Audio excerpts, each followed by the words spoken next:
When the mind grows weary and the body longs for stillness, stories become gentle pathways toward rest. In the old days of the North, when long winters stretched across the lands of ice and fire, people gathered close to the warmth of their hearths. Shadows from the flames danced upon wooden walls, and voices softened into the cadence of myth. It was in these hushed moments that tales of the gods, giants, and spirits were told, not as noise, but as lullabies woven with meaning. Tonight, we enter into that same tradition, carried by the ancient whispers of Norse mythology, where every figure has its place, and every word feels like the turning of a page in a dream.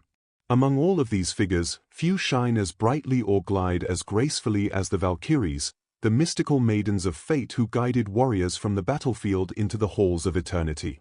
To begin their story, we must move slowly, gently, as if walking through a misted forest where each branch leads us deeper into another world. The Valkyries cannot be understood in isolation. They are born of a cosmos where gods shape destiny, where time is a circle, and where life and death are bound together. Their presence is not only about war and battle, but also about transition, choice, and care. For the people of the Viking Age, to imagine Valkyries was to imagine divine hands reaching into mortal lives, offering both honor and inevitability. Their story belongs to the night sky, to the firelight, and to the quiet hush before sleep. This is not a tale told in haste. Norse mythology, by its very nature, unfolds slowly, like snow drifting across frozen fields.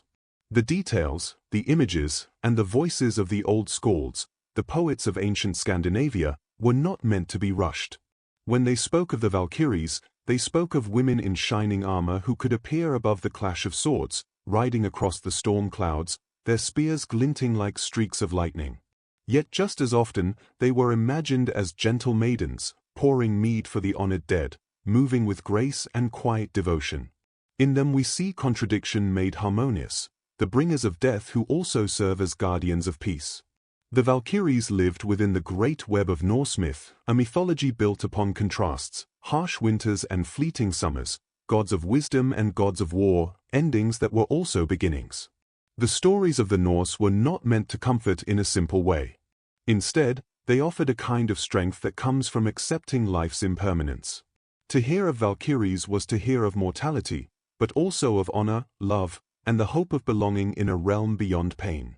For listeners lying under the dark skies of the North, these stories were a reminder that even death could be approached with dignity and with beauty. As you listen, imagine yourself carried back to a time when the stars seemed closer, when every crackle of the fire suggested the voice of an ancestor. The Valkyries, in their shimmering presence, were never far from such gatherings. Their wings, or their steeds, depending on which story you follow, glided between the worlds of gods and mortals. They were both distant and near, both fierce and tender. This duality made them unforgettable, and it is why their tales survive in sagas, in poems, and in the imaginations of those who seek comfort in stories even now. Our journey together will span the entire arc of their mythology. We will drift through the 9 worlds of Norse cosmology, meet the gods who gave them purpose, and witness the fate-bound choices they made on battlefields. We will enter the golden halls of Valhalla, where the chosen warriors feast eternally, and we will also walk through Folkvanga, Freyja's field, where the other half of the fallen rest. Along the way, we will pause to hear individual stories of Valkyries like Brynhilde and Sigrun, whose sagas blend love and sorrow into timeless song. Through all of this, the rhythm will remain steady, the tone unhurried, like the quiet rocking of a boat across calm waters. This introduction is not a doorway hurriedly crossed. Instead, it is a threshold where we pause. The story of the Valkyries is a story about fate, and fate itself is never rushed. It moves at its own pace, guiding mortals and gods alike. Tonight, as you listen, you are invited to let the words drift over you as though you, too, are being chosen, not for battle, not for struggle, but for rest. Imagine the Valkyries gaze upon you, calm and eternal, assuring you that you are safe, that you are watched over, and that you are already part of something greater than yourself. With this, the journey begins. We step softly into Norse legend, guided by voices that have traveled through centuries. The Valkyries await us, patient and radiant, ready to reveal their story in the same way they revealed themselves to warriors long ago, not suddenly, but gradually, shimmering into vision like dawn over distant hills. Tonight, they are not here to choose who will fall, but rather to guide us into the realm of sleep, where stories linger and dreams take root. To understand the Valkyries and their place in myth, we must first step into the vast and wondrous structure of the Norse cosmos. Unlike the simple divisions of earth and sky, the world of the Norse people was imagined as a great tree, its roots and branches stretching endlessly, holding together realms both seen and unseen. This tree was Yggdrasil, the world tree, and in its shade the Valkyries were given purpose. To picture Yggdrasil is to picture not just a tree, but a living map of existence, where every branch leads to a world, and every root touches something profound and hidden. At the very center of all things stood Yggdrasil, immense and eternal. Its crown rose above the heavens, its branches sheltering gods and men, and its roots sank deep into the wells of fate and mystery. This tree was no ordinary tree, it was life itself, connecting the divine with the mortal, the dead with the living, and the present with the destiny yet to unfold. The sound of the wind through its branches was like the whisper of time, and every leaf carried stories waiting to be told. To speak of Norse mythology without first dwelling on Yggdrasil would be to leave the story incomplete, for all beings, even the Valkyries, moved in harmony with its vast design. Among its branches and roots stretched the 9 worlds, each with its own nature, its own atmosphere, and its own role in the grand cycle. Closest to the hearts of men was Midgard, the world of humanity, protected by the gods and encircled by great seas. It was here that life unfolded in all its fragility, where the choices of mortals mattered most, and where the Valkyries would often appear, riding unseen above the battlefield. Midgard was familiar and yet vulnerable, for beyond it lay realms of frost, fire, and mystery. High above Midgard shone Asgard, the home of the Aesir gods. It was a realm of shining halls and endless feasts, the dwelling place of Odin, Frigg, Thor, and others who guided fate. From here, the Valkyries were sent forth, bound to Odin's will, and entrusted with the destiny of warriors. Asgard was both beautiful and solemn, filled with splendor but also with the heavy knowledge of what was to come, for even gods were not free of fate. Another world of brightness was Vanaheim, the land of the Vani gods, associated with fertility, prosperity, and peace. While not directly tied to the Valkyries, Vanaheim provided balance, a reminder that not all divine power rested in war and death. Its calmness stood as a gentle contrast to the clashing chaos where Valkyries were most often seen. Far darker was Niflheim, a land of frost, mist, and shadows, lying at the roots of Yggdrasil. It was a place of ice and unyielding cold, where the dragon Enhjörn gnawed at the tree's roots. To imagine Niflheim is to imagine endless silence and frozen air. Though Valkyries did not dwell there, it was part of the destiny they navigated, for all souls were touched by the great balance of life and death. In fiery opposition to Niflheim was Muspelheim, the land of fire, home to fire giants and ruled by the being known as Surtur. Flames leapt eternally in that world, consuming and creating at once. Muspelheim was a place of chaos and energy, a reminder of beginnings, but also of endings, for its flames were destined to rise during Ragnarok. Alfheim, another realm, was filled with light and beauty, the home of the light elves. Here, the air shimmered, and all was fair and delicate. Alfheim felt closer to dream than to waking, a world where one might imagine Valkyries gliding like shining maidens, though their true duty lay elsewhere. In contrast, there was Svartalfheim, or sometimes Nidavella, the home of the dwarfs. This world was hidden and deep, filled with forges, treasures, and endless crafting. The weapons of the gods and heroes were made there, and though Valkyries did not live among dwarfs, their gleaming armor and shining spears may have once been shaped by the hands of these skilled smiths. Then there was Jotunheim, the land of the giants. Vast, wild, and untamed, it stood always in contrast to Asgard. Giants often opposed the gods, and their realm symbolized chaos and raw nature. For the Valkyries, who carried the will of Odin, Jotunheim was often the backdrop of great battles, its rocky lands echoing with the clash of fates. Finally, beneath the roots of Yggdrasil lay Hel, a realm ruled by the goddess Hel, daughter of Loki. Here went those who did not die in battle, those not chosen by the Valkyries, but still deserving of rest. It was not a place of torment, but rather of stillness, a cold and shadowed dwelling where souls remained. The Valkyries, as choosers of the slain, defined who entered Valhalla or Folkvanga instead, making hell an unspoken presence in all their decisions. As Yggdrasil bound these 9 worlds together, it also bound the stories of the Valkyries. Their role was not random, but carefully woven into this grand design. When they chose a warrior to fall, they did so knowing that the cosmos demanded balance, that each death echoed through the branches of the world tree. In this way, they were not simply messengers of fate, but guardians of the harmony of existence. Picture the world tree again, its branches stretching beyond sight, its roots deep in wells of wisdom and fate. Imagine the Valkyries riding along those branches like streams of light, moving from one world to another with ease. In every realm, their presence carried meaning, whether in the halls of gods, the fields of men, or the shadowed borders of hell. Their story could not be told without the structure of the 9 worlds, for it is within this living cosmos that they were given purpose, beauty, and power. The Norse cosmos, both vast and intricate, was more than a stage for myth, it was a reflection of the way people of the North understood life itself. Everything was connected, everything had its place, and even death was not an end but a continuation. And within this endless web of meaning, the Valkyries moved gracefully, shining figures who rode between worlds, guiding warriors from the fleeting light of battle into the eternal halls of rest. To truly know the Valkyries, one must first understand the gods they served, for in Norse mythology no figure stands alone. The Valkyries were not independent spirits wandering without purpose, they were bound to the will of the divine, especially to Odin, the All-Father. Yet Odin was only one among many powerful beings who shaped the lives of mortals and immortals alike. The Norse cosmos held 2 families of gods, the Aesir and the Vani. These 2 groups, though distinct, lived in delicate balance, each embodying different forces of existence.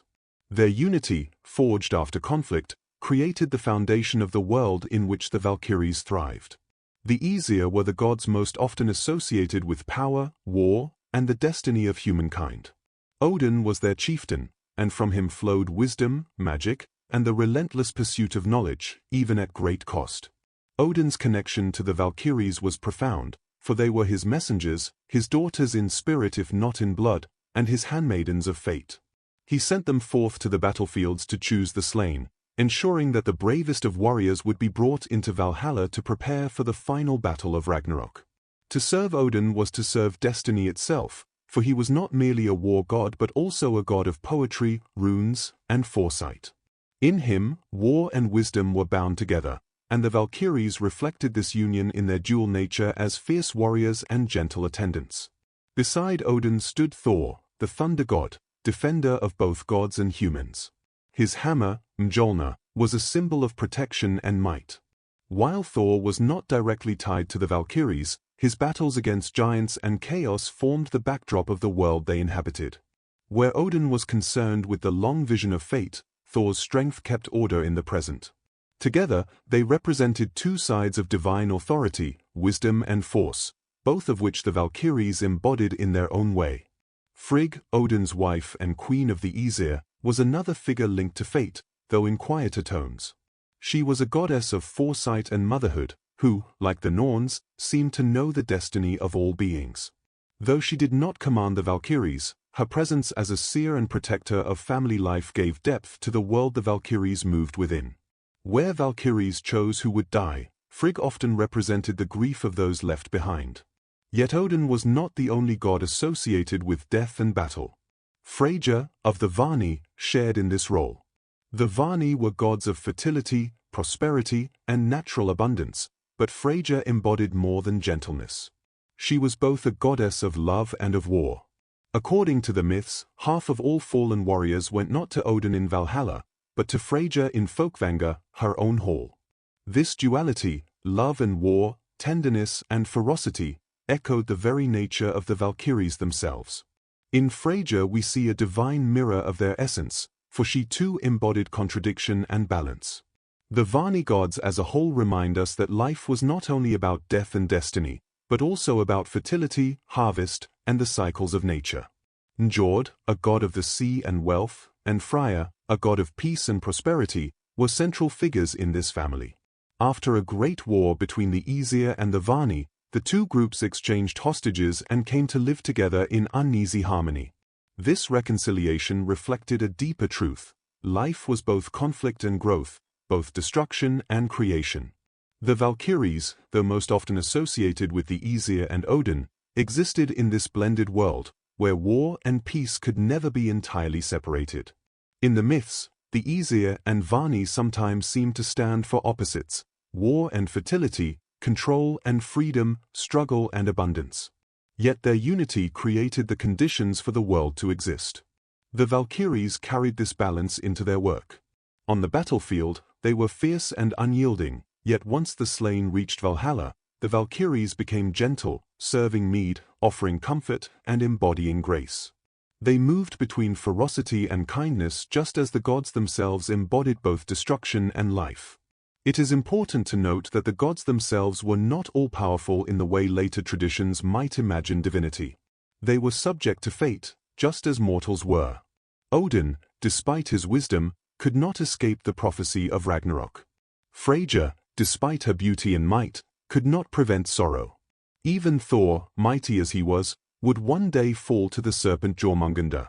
This acceptance of fate was at the heart of Norse belief, and it was also the heart of the Valkyries' role. They did not alter destiny, they revealed it. Their task was not to decide who deserved death, but to carry out the will of fate as shaped by the gods. When one pictures the Valkyries gliding above battle, spears shining like stars, it is Odin's will they are carrying. When one imagines them welcoming warriors into the feast halls of Valhalla, it is Freyja's love and care they echo, for even in war there was tenderness.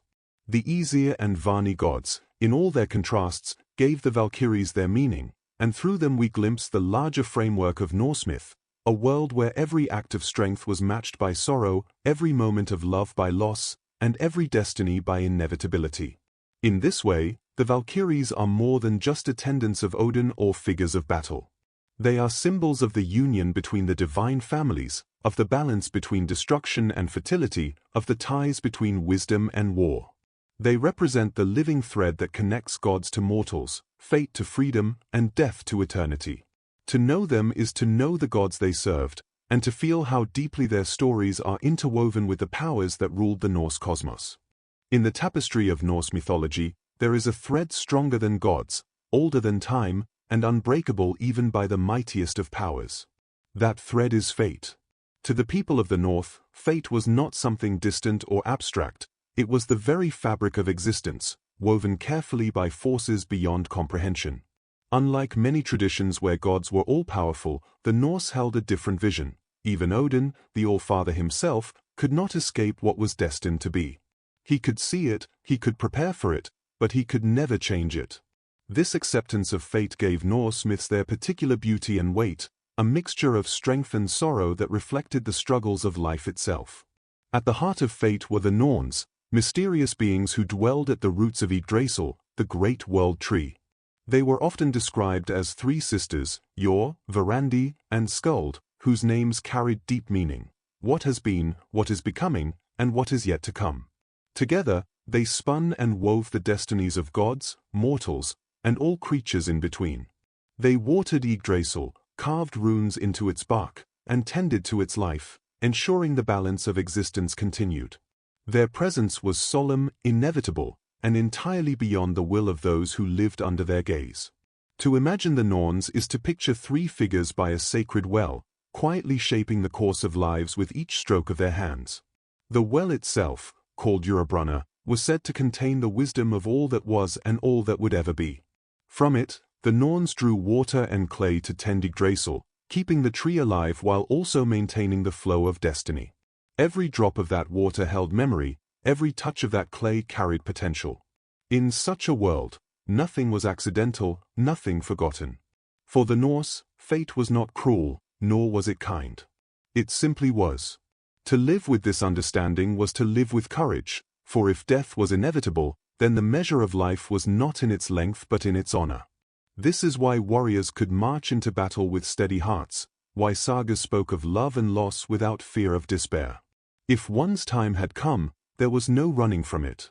And when Valkyries appeared on the battlefield, they were not seen as merciless arbiters, but as graceful fulfillments of destiny, carrying the chosen to their rightful place. The Valkyries were deeply tied to fate, almost as if they were extensions of the Norns' will. While the Norns wove the pattern of destiny at its deepest roots, the Valkyries enacted it in the human world. Where the Norns wrote the script, the Valkyries delivered the performance, moving among warriors and ensuring the design was carried out. Their choices, who would live, who would die, were not random whims, but echoes of a larger cosmic truth. Even the gods bowed to this truth. Odin, who gave one of his eyes for wisdom at Mimir's well, sought knowledge not to change fate, but to understand it. He sacrificed himself upon Yggdrasil, hanging for 9 nights and 9 days, to gain the wisdom of the runes. The runes were symbols of fate, carriers of hidden meaning, yet even with their power, Odin could only see what was to come, not alter it. In this acceptance lay the true strength of the Norse gods. They did not deny fate, they prepared for it. The Valkyries, serving Odin, were central to that preparation, gathering the bravest warriors so that when the end arrived, they would stand ready. This worldview made Norse mythology unique. Where some traditions celebrated victory over death, the Norse embraced death as part of the natural cycle. Life was fleeting, like the northern summers, but it was meaningful because it was finite. A warrior who died in battle did not lose, he fulfilled his purpose. A family that endured harsh winters did not despair, they found beauty in survival. And when stories were told by firelight, listeners did not ask, "How can this end well?" but rather, "How can we meet the end with honor?" Fate also shaped the more personal aspects of Norse life. In the sagas, lovers were often torn apart by destiny, and heroes were led down paths they could not escape. The sorrow of these stories was never without dignity. To love deeply, even when fate took that love away, was seen as noble.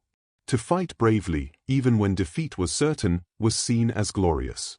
The Valkyries, therefore, were not feared as heralds of destruction, but revered as gentle hands guiding mortals into the embrace of destiny. In many ways, the Norse view of fate brings comfort even now. To imagine that life's trials are not random, but part of a woven design, can offer peace. To know that even gods faced loss and endings can ease the burden of human sorrow. And to see in the Valkyries the blending of beauty and inevitability reminds us that endings need not be terrifying, they can be graceful. So, when the Valkyries appear in story, gliding across the night sky or riding into the din of battle, they are more than warriors.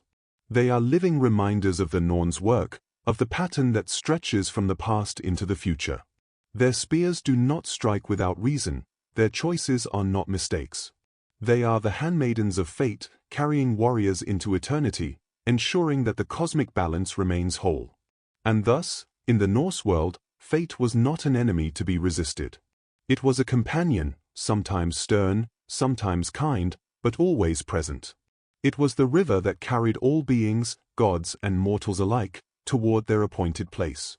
The Valkyries, with their shining presence, were the ferrymen of that river, guiding the chosen from one shore to another, from the fleeting moment of life into the endless halls of memory and myth. In the glowing tapestry of Norse mythology, few figures shine as brightly as the Valkyries. They are at once familiar and mysterious, both celebrated and feared, and always unforgettable. The very word Valkyrie means chooser of the slain, a title that reveals their most important role. Yet behind that role lies an image far richer than mere death-bringers. The Valkyries embody the very spirit of the Norse worldview, a balance between beauty and dread, war and tenderness, mortality and eternity. The Valkyries were envisioned as shining maidens of divine origin, often described as daughters of Odin, though not always in a literal sense. They were his attendants, his servants, and his extensions upon the mortal battlefield. When men marched into war, they believed the eyes of Valkyries might be upon them, watching with silent patience, waiting to see who among them would fall and who would rise. A warrior might raise his sword with greater courage knowing that his fate was not merely to die, but to be chosen, lifted into immortality by these radiant figures. Their appearance, as captured in poems and sagas, varied from text to text. Sometimes they were described as armored maidens, riding through the air on horses that could run across both land and sky. Their helmets gleamed, their spears shone, and their presence struck awe in all who beheld them. Other times they appeared more ethereal, like swan maidens gliding over lakes, their armor replaced by feathers, their beauty otherworldly and serene. Both images, warrior and swan, spoke to the same truth. The Valkyries were liminal beings, crossing boundaries between the mortal and the divine, between the chaos of battle and the peace of the afterlife. The battlefield was their stage. Amid the roar of men and the clash of steel, the Valkyries were imagined as silent riders, invisible to most, yet guiding the tide of battle with invisible hands. Their task was not to intervene in human conflict for its own sake, but to ensure that the bravest warriors met their destined end. When a sword struck true or an arrow found its mark, it was often said that a Valkyrie had chosen that soul. In this way, they were not executioners, but stewards of fate, carrying out the will of Odin and the designs of the Norns. Yet their role did not end with death. After choosing the slain, the Valkyries lifted the souls of warriors from the battlefield and guided them across realms to Valhalla, Odin's great hall. There, the warriors, now called Einherjar, would feast, drink, and prepare for Ragnarok, the prophesied end of the world. The Valkyries, once fierce on the battlefield, became gentle attendants within those halls, serving mead, offering comfort, and embodying grace. Their dual nature is striking. In one moment, terrifying and unstoppable, and in another, nurturing and tender. The duality of the Valkyries made them unique among mythological figures. To those who feared them, they were bringers of doom. To those who honored them, they were saviors, lifting the chosen to eternal glory. This paradox reflects the Norse understanding of life itself. Death was never simply an end, it was a transition, and the Valkyries were guardians of that passage. They represented not only mortality, but also honor, care, and the beauty that could be found even in endings. In art and poetry, Valkyries were often described with luminous imagery. The Poetic Edda speaks of their armor shining in the night sky, creating the northern lights with the reflection of their shields. To the ancient mind, these flickering lights were not merely natural wonder but the visible trace of divine riders, moving swiftly above the world. The idea that the heavens themselves bore their mark gave the Valkyries an even greater majesty, connecting earthly battles with cosmic spectacle. Beyond their duties as choosers of the slain, Valkyries were also associated with love and devotion. Many stories tell of Valkyries who fell in love with mortal men, abandoning their celestial duties for passion and companionship. These tales remind us that the Valkyries were not cold or distant, but beings capable of deep emotion, bound as much by longing as by duty. Their humanity, interwoven with their divinity, allowed listeners to feel close to them, to imagine not only their grandeur but also their vulnerability. To the Viking warrior, the thought of Valkyries was both terrifying and comforting. To die without their notice was to fade into obscurity, but to be chosen by them was to achieve everlasting honor. Songs and stories of battle often invoked them, calling upon their presence as if summoning courage itself. A warrior might whisper their name before charging into the fray, trusting that if fate required his end, it would be at the hands of the most glorious guides imaginable. But the Valkyries were not only figures of masculine imagination. For women of the North, they symbolized strength, independence, and agency.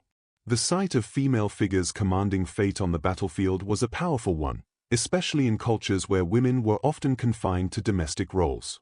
Though mythological, Valkyries suggested the possibility of divine feminine power that was neither passive nor secondary. They were not mere companions to men, they were choosers, guides, and protectors in their own right. As the centuries passed, the Valkyries remained a source of wonder. In the medieval texts that preserved their stories, in the sagas that recounted their names, and in the minds of those who gazed at the stars, they lived on. They were never reduced to simple symbols, they remained complex, embodying contrasts that could not easily be resolved.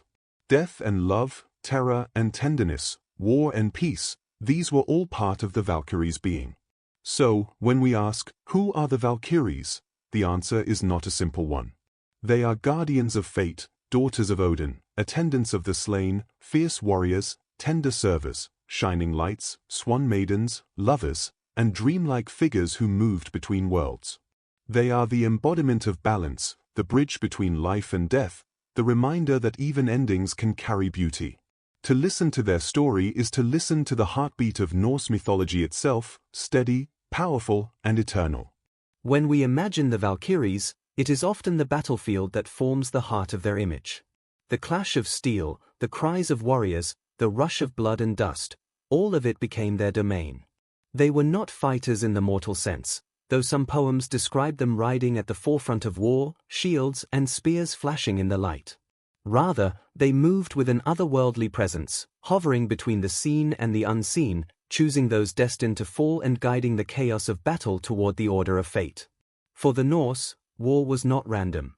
Victory and loss, life and death, were threads woven by unseen hands. The Valkyries embodied that truth. Warriors believed that when the tide of battle suddenly shifted, when the bravest man was struck down or when a sword broke at the critical moment, it was not mere chance. A Valkyrie had made her decision. To fight with courage was to invite their gaze, to die bravely was to catch their notice. And for those chosen, death was not despair but transformation. Descriptions of the Valkyries in this setting are haunting.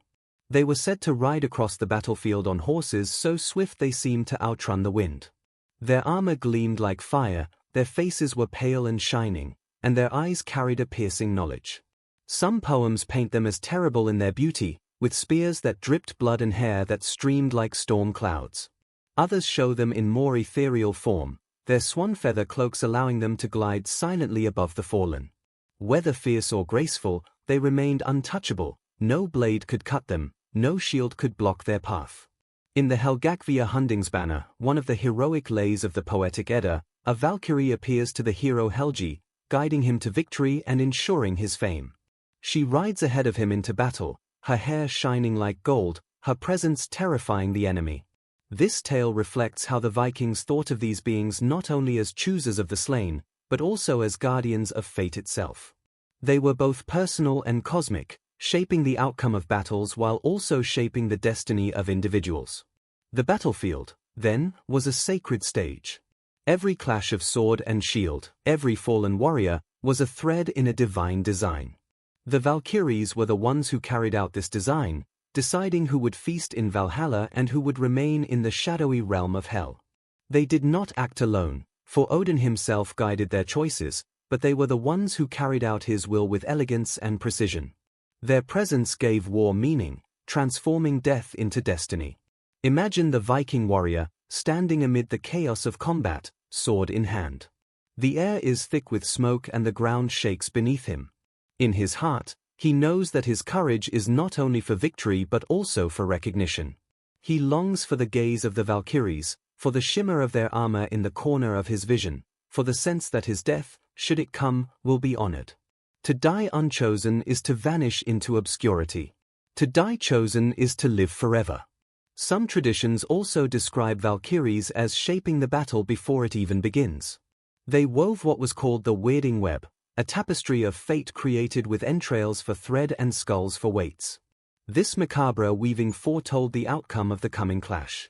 It was said that their loom clattered with a dreadful rhythm, marking the beat of death across the battlefield. The very act of weaving symbolized their control, not simply responding to war, but determining its flow before the first sword was raised. Yet even in these grim visions, the Valkyries were not cruel. They did not kill for pleasure, nor did they revel in suffering. Their task was sacred, an act of service to Odin and to the cycle of life and death. By lifting the bravest souls to Valhalla, they honored courage, rewarded loyalty, and ensured that when the final battle of Ragnarok arrived, the greatest warriors would stand ready. To see the Valkyries on the battlefield was to see death, yes, but also to see hope, purpose, and the promise of eternal glory. The battlefield, therefore, was more than a place of violence, it was a bridge. In every fallen warrior chosen by the Valkyries, the bridge between Midgard, the realm of men, and Asgard, the realm of the gods, was crossed. Their shimmering presence on the battlefield reminded mortals that they were not fighting alone, that the eyes of the divine were upon them, and that every sword stroke might echo in eternity. And when the chaos had quieted, when the ground was littered with the slain and the fires burned low, the Valkyries' work did not end. They walked among the fallen, silent and luminous, lifting souls one by one. To those left behind, their work was invisible, but to those chosen, it was the beginning of an eternal journey. The battlefield became not only the end of life, but the gateway to a higher destiny. This is the paradox of the Valkyries on the battlefield. They are harbingers of death, yet also bearers of honor. They strike fear, yet also bring comfort. They move unseen among mortals, yet leave a mark as visible as the northern lights in the sky. For the Norse, this paradox was not contradiction but truth, that in death there is life, in terror there is beauty, in loss there is meaning.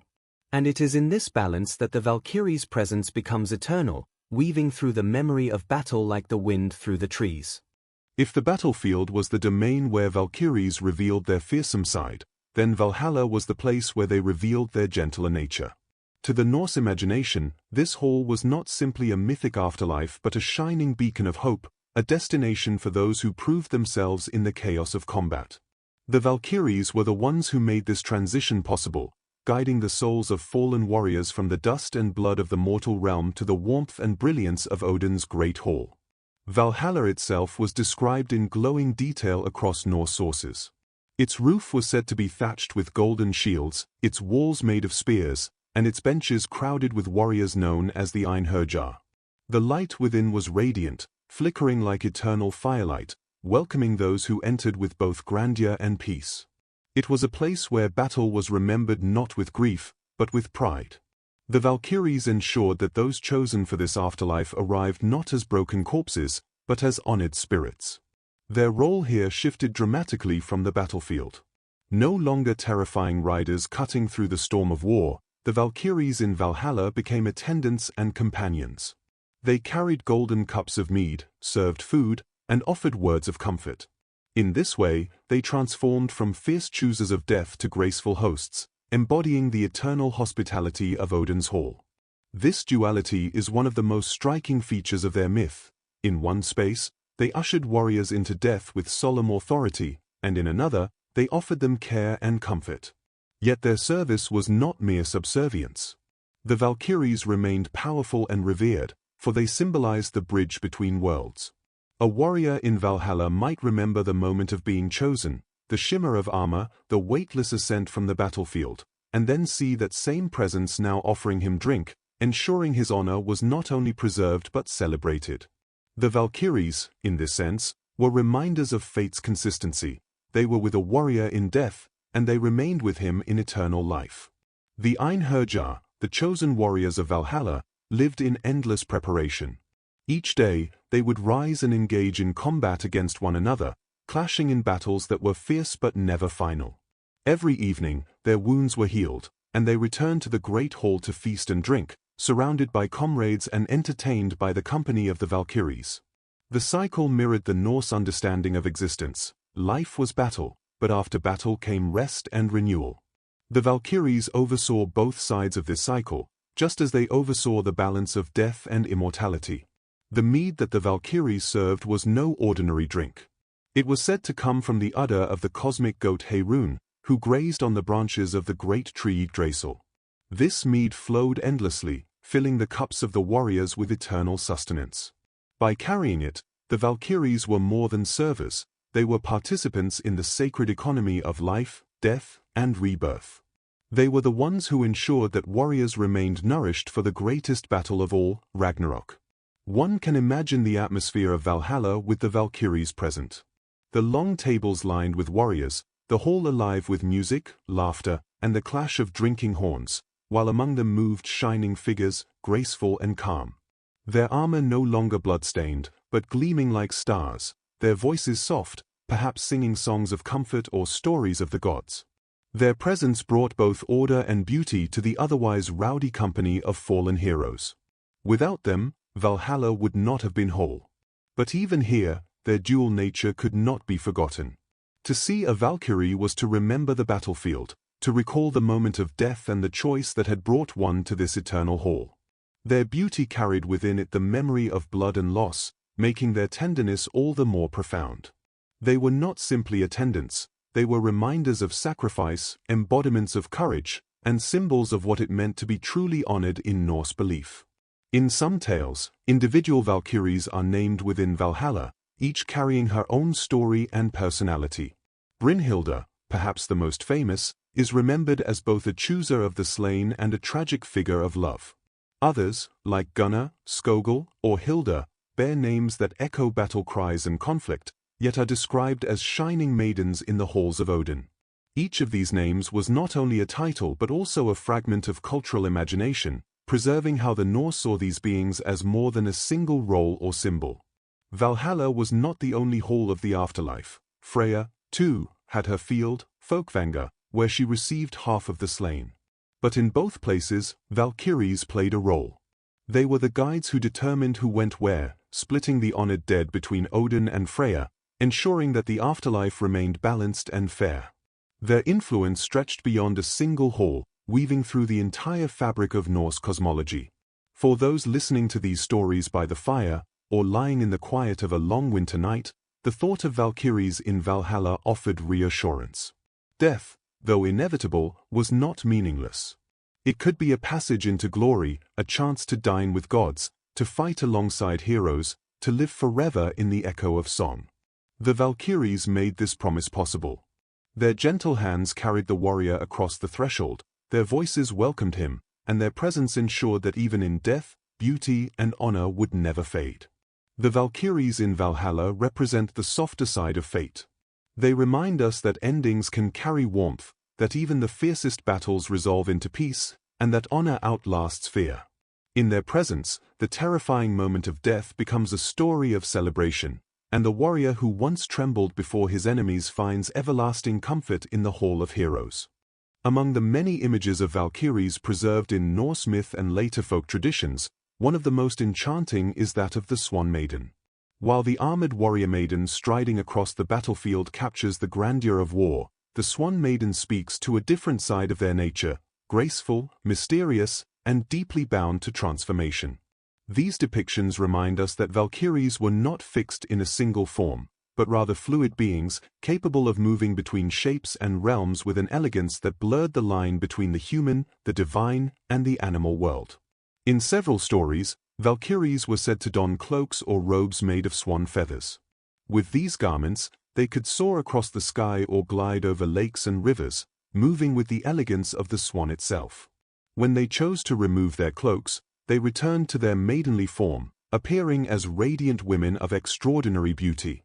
The swan cloak was thus a symbol of both freedom and vulnerability. While wearing it, the Valkyries could transcend the human world, but if it was stolen or hidden, they could be bound to the earth and, at times, to mortal men. This motif is not unique to Norse mythology. Variations of the Swan Maiden tale appear across cultures, from Russia to Japan, suggesting that it spoke to a universal human fascination with transformation, beauty, and the interplay of captivity and freedom. In the Norse context, however, the Swan Maiden was uniquely tied to the Valkyries' role as choosers of the slain and attendants of fate. They were not simply bird maidens, they were divine emissaries, blending tenderness with the solemnity of their duties. One well-known story tells of 3 Valkyries bathing in a forest lake, having left their swan cloaks on the shore. A mortal man, seeing them, took one of the cloaks and refused to return it, forcing the Valkyrie to remain with him as his wife. She lived with him for a time, bearing children and playing the role of a mortal woman, but her longing for freedom never left her.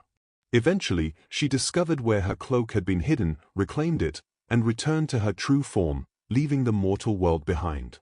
This story captures the bittersweet tension of the Swan Maiden, bound by love and circumstance, yet destined to return to the sky.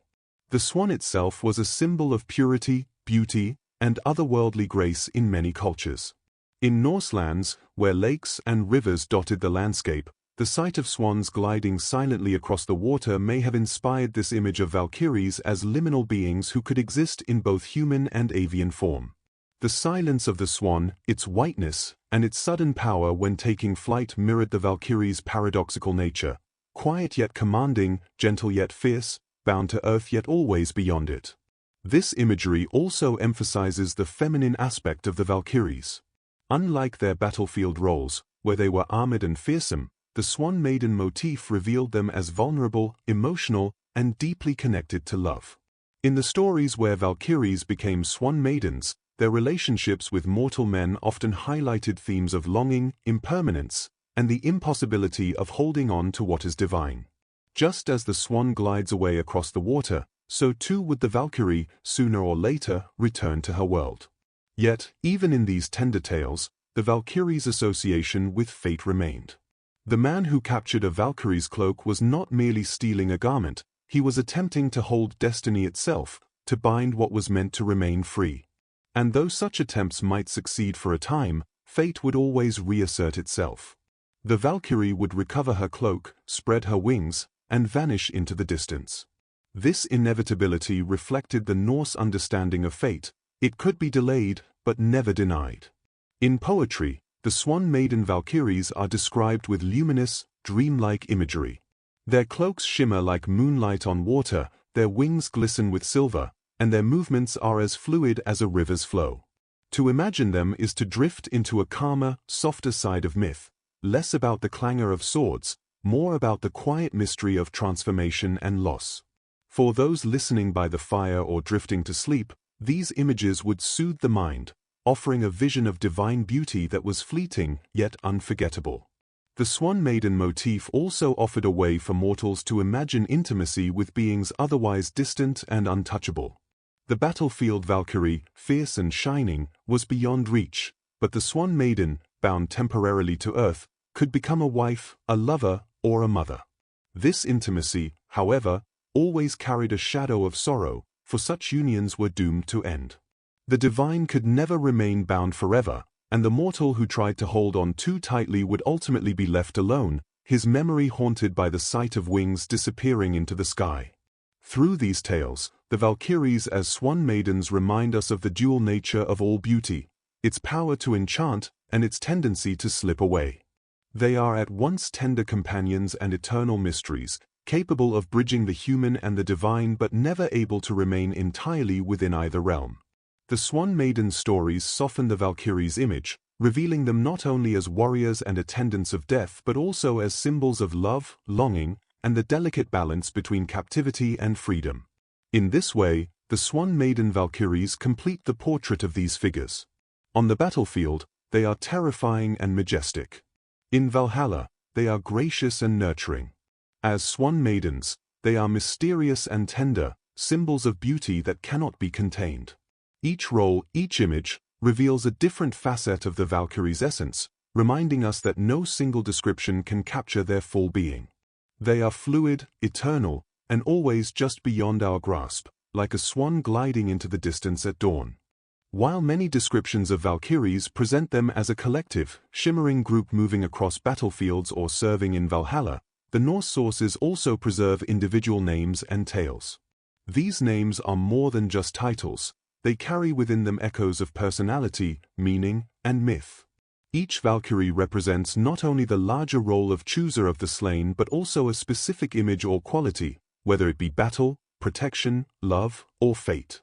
Exploring their individual identities brings us closer to the heart of Norse imagination, where the Valkyries are not faceless figures but distinct, unforgettable beings. The Poetic Edda and Prose Edda, along with various sagas, preserve dozens of Valkyrie names. Many of these names directly reference battle, violence, or warlike qualities. Skogul, meaning shaker, Gunnar, meaning war, Hilda, meaning battle, and Mist, meaning cloud or mist, suggesting a more ethereal quality. These names themselves acted almost like invocations, as if to say that on the battlefield, the very forces of war were embodied by these shining maidens. The warriors who recited their names would know that they were not facing random chance, but the watchful eyes of fate embodied in powerful, feminine form. Among these many names, a few figures stand out in myth and story. Perhaps the most famous of all is Brynhilda. Her tale, preserved in both Norse sources and later Germanic tradition, presents her as both a Valkyrie and a tragic heroine. She defies Odin by saving the life of a warrior he had decreed should die, and for this disobedience, she is punished, cast into a deep, enchanted sleep, surrounded by a ring of flames. She is destined to remain there until a worthy hero awakens her. Sigurd, the legendary dragon slayer, becomes that hero. Yet their love story ends in sorrow, betrayal, and tragedy, for Brynhilda's fate is as bound by doom as any other figure in Norse myth. Through her, we see not only the power of the Valkyrie but also their vulnerability, their capacity to feel love, jealousy, and despair. Another important Valkyrie is Hilda. Her name, meaning battle, connects directly to her role in myth. She is known from the tale of the Janingavig, the Battle of the Heardinings, a never-ending conflict. According to the story, Hilda used her powers to revive the dead each night, ensuring that the warriors would rise again to fight anew the following day. This endless cycle of battle and renewal mirrors the daily fights of the Einherjar in Valhalla and reflects the Norse belief that struggle was eternal.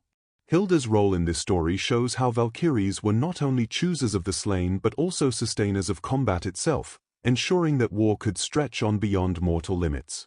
Skogul and Gunnar are also prominent in the old sources. Their names are invoked in battle poetry, and they are sometimes described as leading hosts of Valkyries on the field. The Prose Edda even mentions Odin sending Skogul and Gunnar to choose warriors, underlining their closeness to him.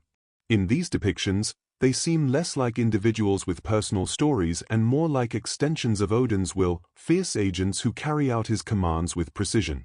Yet their names, etched into sagas and poems, carried immense power, reminders that the Valkyries were more than just myth, but symbols deeply woven into the warrior culture of the North. Mist, whose name suggests fog or cloud, represents a softer, more mysterious side of the Valkyrie figure. While not much is told of her directly, the very choice of her name suggests the way Valkyries could move unseen across battlefields, shrouded in mist, untouchable and elusive. In the imagination of the Norse poets, Mist and others like her embodied the atmosphere of battle itself, the uncertainty, the blur, the sudden shifts between clarity and confusion. Other Valkyrie names emphasize this blending of war and natural imagery. Names like Svava, sleep, or Geirivor, spear goddess, remind us that the Valkyries were not only tied to human struggle but also to the natural and cosmic forces that framed human life. Each name, whether tied to weaponry, weather, or states of being, carried with it a vision of how the Valkyries shaped the world. It is worth noting that the number of Valkyries varies widely across the sources. Some texts mention 6, others 12, and still others list dozens. This fluidity suggests that the Norse saw them less as a fixed pantheon and more as a shifting group of divine maidens, each appearing as needed to fulfill her role. The named Valkyries that survive in our records are fragments of a much larger tapestry, glimpses of countless figures who once rode across the imagination of the North. By focusing on these individual Valkyries, the myths reveal not only their diversity but also their humanity. Brynhilda's story shows their struggle with love and fate. Hilda's tale shows their power to defy death and sustain eternal conflict. Skogul and Gunnar embody their closeness to Odin and their command of battle. Mist and others represent their ethereal, untouchable qualities. Together, they weave a portrait of beings who were at once warriors, lovers, servants, and mysteries. For the Norse listener, hearing these names spoken aloud would have been powerful. Each name was a spell, a memory, a story. To speak Brynhilda's name was to recall her tragedy, to invoke Gunnar or Skogul was to summon the thunder of battle. These names were not empty, they carried weight, shaping how people understood life, death, and the divine. In the calm of storytelling, the named Valkyries remind us that behind the collective image of shining maidens are individual voices, each carrying a fragment of the larger truth. They were not interchangeable. They were unique, each bearing qualities that reflected the many ways the Norse experienced fate. To know their names is to bring them closer, to honor them not as faceless forces but as distinct figures who continue to glide across the imagination like the glow of the northern lights in the dark winter sky. In the vast, interwoven world of Norse mythology, the Valkyries are often seen not as independent deities with their own dominions but as extensions of Odin's will. They are his messengers, his handmaidens, and in many ways his agents on the battlefield. To understand the Valkyries fully, one must place them alongside Odin, the All-Father, the Wanderer, the god of wisdom, poetry, and war. Their connection to him reveals both their role in the cosmic order and their place in the great unfolding drama of fate. Odin is a complex figure, never one to act in simple lines. He is a seeker of knowledge, sacrificing an eye for wisdom at Mimir's well, hanging himself on the world tree to gain the runes, and endlessly striving to pierce the veil of fate. Yet he is also a god of war, and not merely in the sense of brute strength. He is the god who governs the strategy of battle, who chooses which side gains victory, and who lays claim to the slain. The Valkyries are his companions in this work. When warriors fall, it is the Valkyries who ride to the battlefield, their armor glinting like stars, their horses' hooves pounding like thunder, to select those worthy of Odin's hall. In this sense, the Valkyries function as the very hand of Odin, extending his reach into the mortal realm. Just as he sends Hugin and Munin, his ravens, to fly across the world and bring him news, so too does he send the Valkyries to gather warriors. The imagery is deeply connected. The ravens circle above the dead, the Valkyries ride among them, and together they carry the chosen to Odin. This dual imagery suggests that Odin does not simply rule from afar, he sends out his emissaries, and the Valkyries are among his most honored. The Prose Edda makes this relationship clear, describing how Odin sends Valkyries to every battle. Some are tasked with choosing the slain, while others serve him directly in Valhalla, bearing mead to the Einherjar. The division of their roles shows the two sides of their bond with Odin. On the battlefield, they carry out his will, and in his hall, they serve him and the warriors he gathers. The picture is one of intimacy and obedience, but also of deep trust. These maidens are not random figures, they are specifically chosen by Odin to execute his most important work. Yet the relationship is not always one of perfect harmony. Some myths describe Valkyries who act against Odin's commands, and the consequences they suffer are steep. Brynhilda is perhaps the most famous example.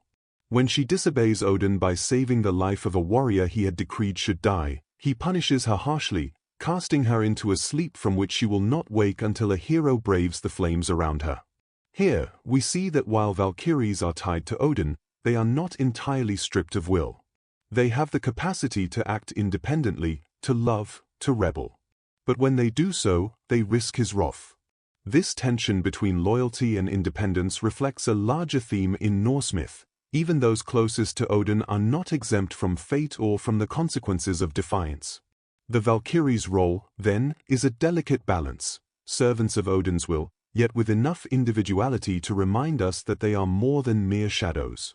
They are beings who can embody both devotion and resistance. Their bond with Odin also takes on cosmic weight when we look to Ragnarok, the end of the world. The Valkyries' work of gathering warriors is not simply for glory in Valhalla, it is preparation for the final battle. Each warrior chosen is part of Odin's great host, the Einherjar, who will fight beside the gods against the giants, the fire demons, and the monstrous wolf Fenrir. The Valkyries' service to Odin is therefore not just about mortal battles but about the destiny of the cosmos itself. Every time they choose a warrior, they are shaping the future, building the ranks of those who will stand in the last dawn. At the same time, their connection to Odin underscores his own obsession with fate. Odin knows that Ragnarok cannot be avoided. He knows that he himself is destined to fall to Fenrir, that the gods will perish, and that the world will be consumed. Yet he fights against this destiny with all the cunning and power he can muster. The Valkyries, as his agents, reflect this struggle. They are the instruments by which he gathers strength, even though he knows strength alone cannot defeat destiny. Their presence highlights the tragic nobility of Odin's quest, the endless striving against the unchangeable. In the quiet, reflective tradition of Norse poetry, the Valkyries are sometimes imagined in close connection to Odin in his role as god of poetry and inspiration. Just as they carry the slain to his hall, they are also seen as carrying the spirit of heroic deeds into memory. The Skalds, the poets of the North, would speak of Valkyries as those who inspire the songs of battle, guiding not only warriors but also the words that preserve their deeds. In this way, their service to Odin is not limited to war but extends into culture itself, binding memory and story into the fabric of human life. And so, when we think of the Valkyries alongside Odin, we should imagine more than simple servitude. Instead, we see a partnership, a relationship that is both hierarchical and intimate, marked by both loyalty and tension. They are his emissaries, his daughters of battle, his mead-bearers, his rebels, and his companions in the long fight against fate. Their bond is at the center of Norse mythology's vision of life and death, a vision where war is never random, where every fallen warrior is chosen, and where behind the clamor of swords rides the will of Odin carried by his shining maidens. When the old poets spoke of Odin, they spoke also of the Valkyries, for they are inseparable from his story. To imagine him without them is to miss a vital part of his nature, the god who sends out maidens on swift steeds, who claims the fallen through their hands, who is always preparing, always gathering, always striving. And in this, the Valkyries become not just Odin's handmaidens but mirrors of his own restless, fated struggle. Among the most moving aspects of the Valkyrie tradition are the tales in which these shining maidens of fate step down from their divine station to encounter, and even love, mortal men.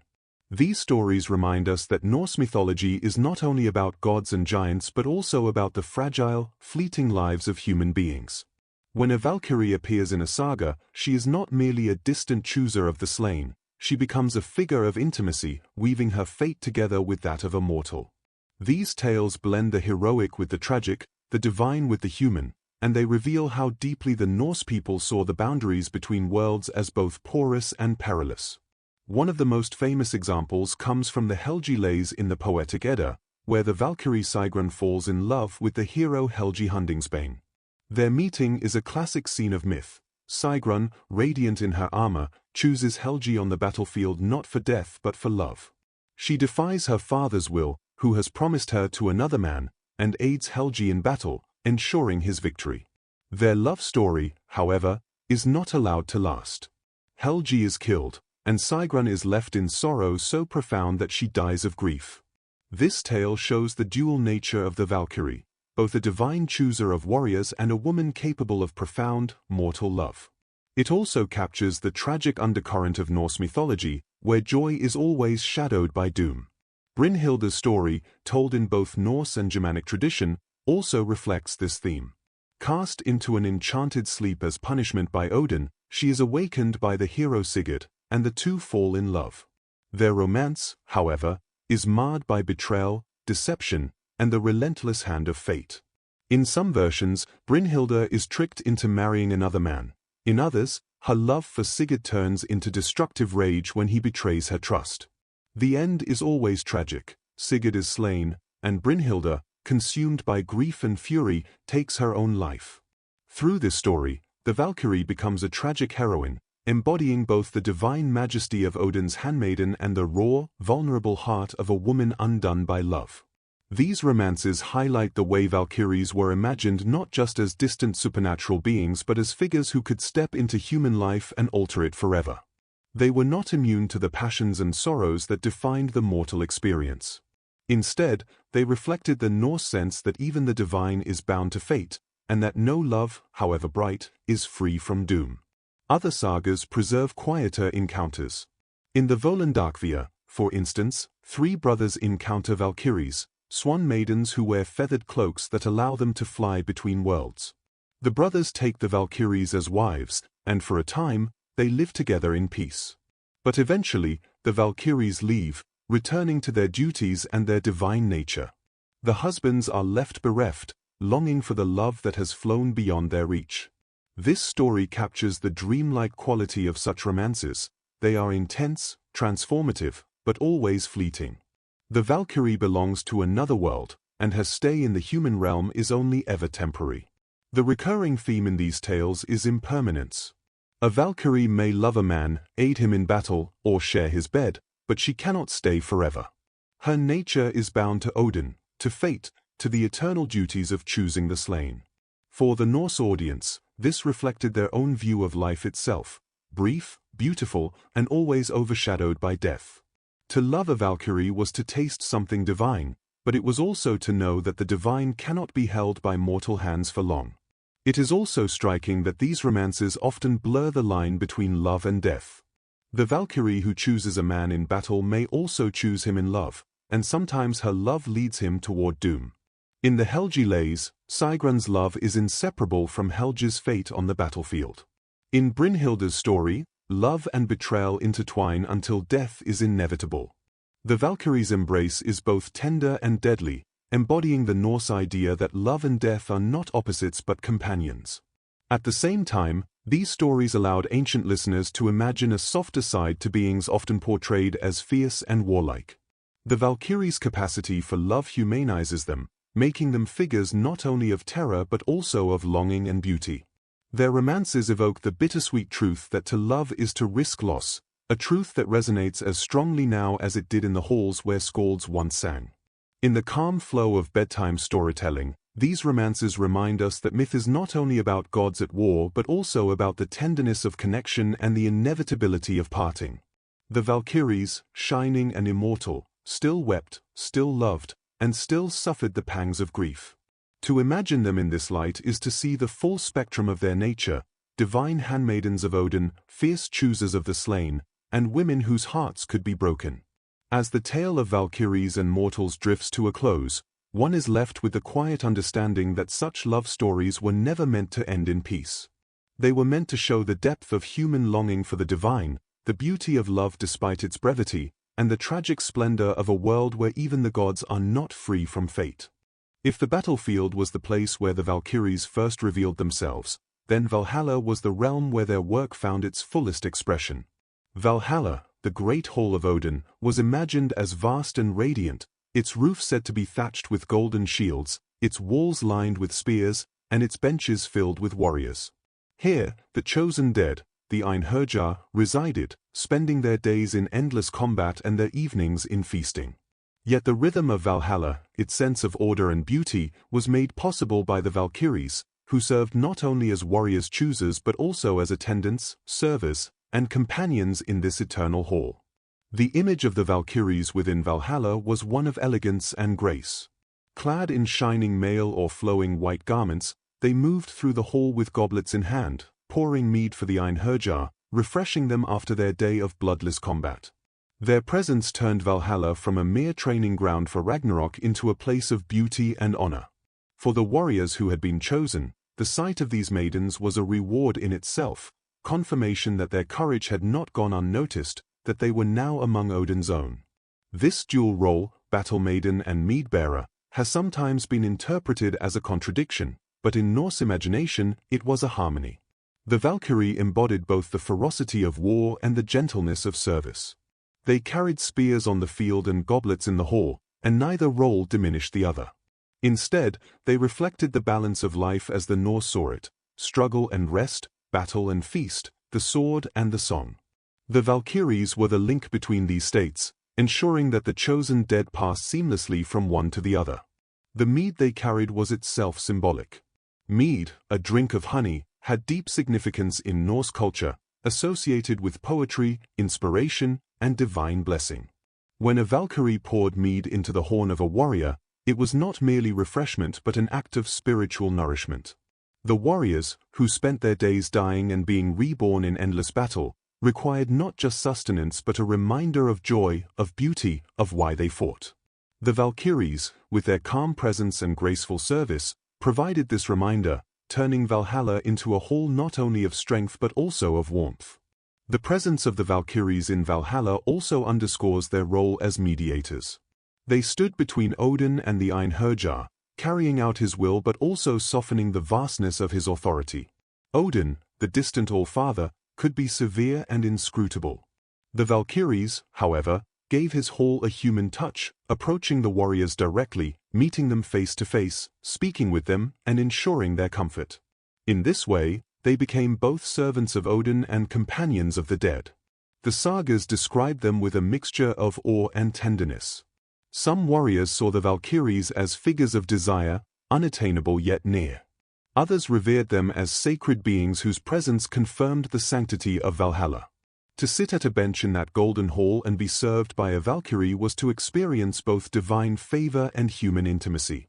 The skalds, when they spoke of Valhalla, often lingered on the image of the Valkyries carrying horns of mead, their bright hair shining like firelight in the great hall. In storytelling, this vision becomes almost dreamlike. One can imagine the hall glowing with golden light, the sound of laughter and song rising from the benches, the warriors refreshed after combat, and the Valkyries gliding among them, pouring drink, offering smiles, speaking words of courage. It is an image of eternal evening, a kind of northern paradise, not free of struggle, but balanced by endless renewal and the care of these shining maidens. The daily rhythm of Valhalla further highlights their role. Each morning, the Einherjar would don their armor and fight, slaying one another in grand battle. Yet at the end of the day, all wounds would heal, and all the dead would rise again.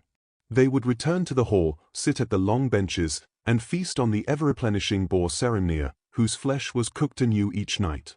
They would drink from the udders of the goat Heirun, whose mead never ran dry. The Valkyries ensured this cycle moved smoothly, serving the mead, maintaining the order of the feast, and embodying the eternal beauty that accompanied eternal struggle. Through this portrayal, the Valkyries' role was more than ceremonial. They were essential to the spiritual atmosphere of Valhalla. Without them, the hall might seem stark, its endless battles harsh and joyless. With them, Valhalla became not just a place of warriors but a place of balance, where the harshness of war was softened by the grace of divine presence. The Valkyries turned Odin's hall into a vision of completeness, courage honored, strength renewed, and beauty interwoven with power. For the Norse people, hearing of the Valkyries in Valhalla offered both comfort and aspiration. Comfort, because it meant that death in battle was not the end but the beginning of a new life surrounded by splendor. Aspiration, because it meant that the highest honor was to be chosen, to be deemed worthy of serving alongside Odin and being attended by the Valkyries. The vision of their service, graceful and constant, reassured listeners that even in death there was care, companionship, and delight. In the calm rhythm of storytelling, this vision can almost lull the mind. One can imagine the soft clinking of goblets, the golden light reflecting from shields, the gentle voices of the Valkyries moving among the benches. Beyond the storm of battle, beyond the clamor of swords, there was peace here, a peace shaped and carried by the Valkyries themselves. In Valhalla, they revealed not only their strength but also their nurturing side, embodying the Norse understanding that even the fiercest battle maidens could also bring comfort, beauty, and rest. Among the many images of the Valkyries that come down to us from Norse myth and poetry, few are as enchanting as the vision of them as swan maidens. In this form, they are not only warriors of Odin or servers of mead but beings of mystery and transformation. The swan, with its long neck, white plumage, and graceful flight, carried powerful symbolism in the Old Norse imagination: beauty, freedom, purity, and otherworldliness. When combined with the fierce image of the Valkyrie, the result is a figure both tender and terrifying, both gentle as a bird upon the lake and fierce as a maiden clad in mail. The tradition of the swan maiden is one of the oldest in Northern Europe, reaching deep into Germanic and even broader Indo-European myth. It tells of supernatural women who wear feathered cloaks, often of swans, that allow them to fly between worlds. When these cloaks are taken from them, they lose their power, becoming bound to the human realm. In Norse myth, this motif is directly tied to the Valkyries. They are described in several sagas and lays as swan maidens, soaring through the skies, alighting near lakes or rivers, and sometimes encountered by mortal men. One of the most famous appearances of swan maiden Valkyries is in the Volundakvia, the Lay of Voland. In this poem, three brothers encounter three Valkyries in swan form. The Valkyries remove their swan cloaks to rest by the water, revealing themselves as maidens of great beauty. The brothers take them as wives, and for a time, the couples live in harmony. Yet, true to the nature of Valkyries, the women eventually leave, returning to their duties and disappearing into the sky, never to be reclaimed. This story emphasizes the fleeting nature of their companionship, the impossibility of holding the divine in human hands. The swan maidens descend briefly into mortal life, but they always return to their higher calling. The symbolism of the swan adds depth to their portrayal.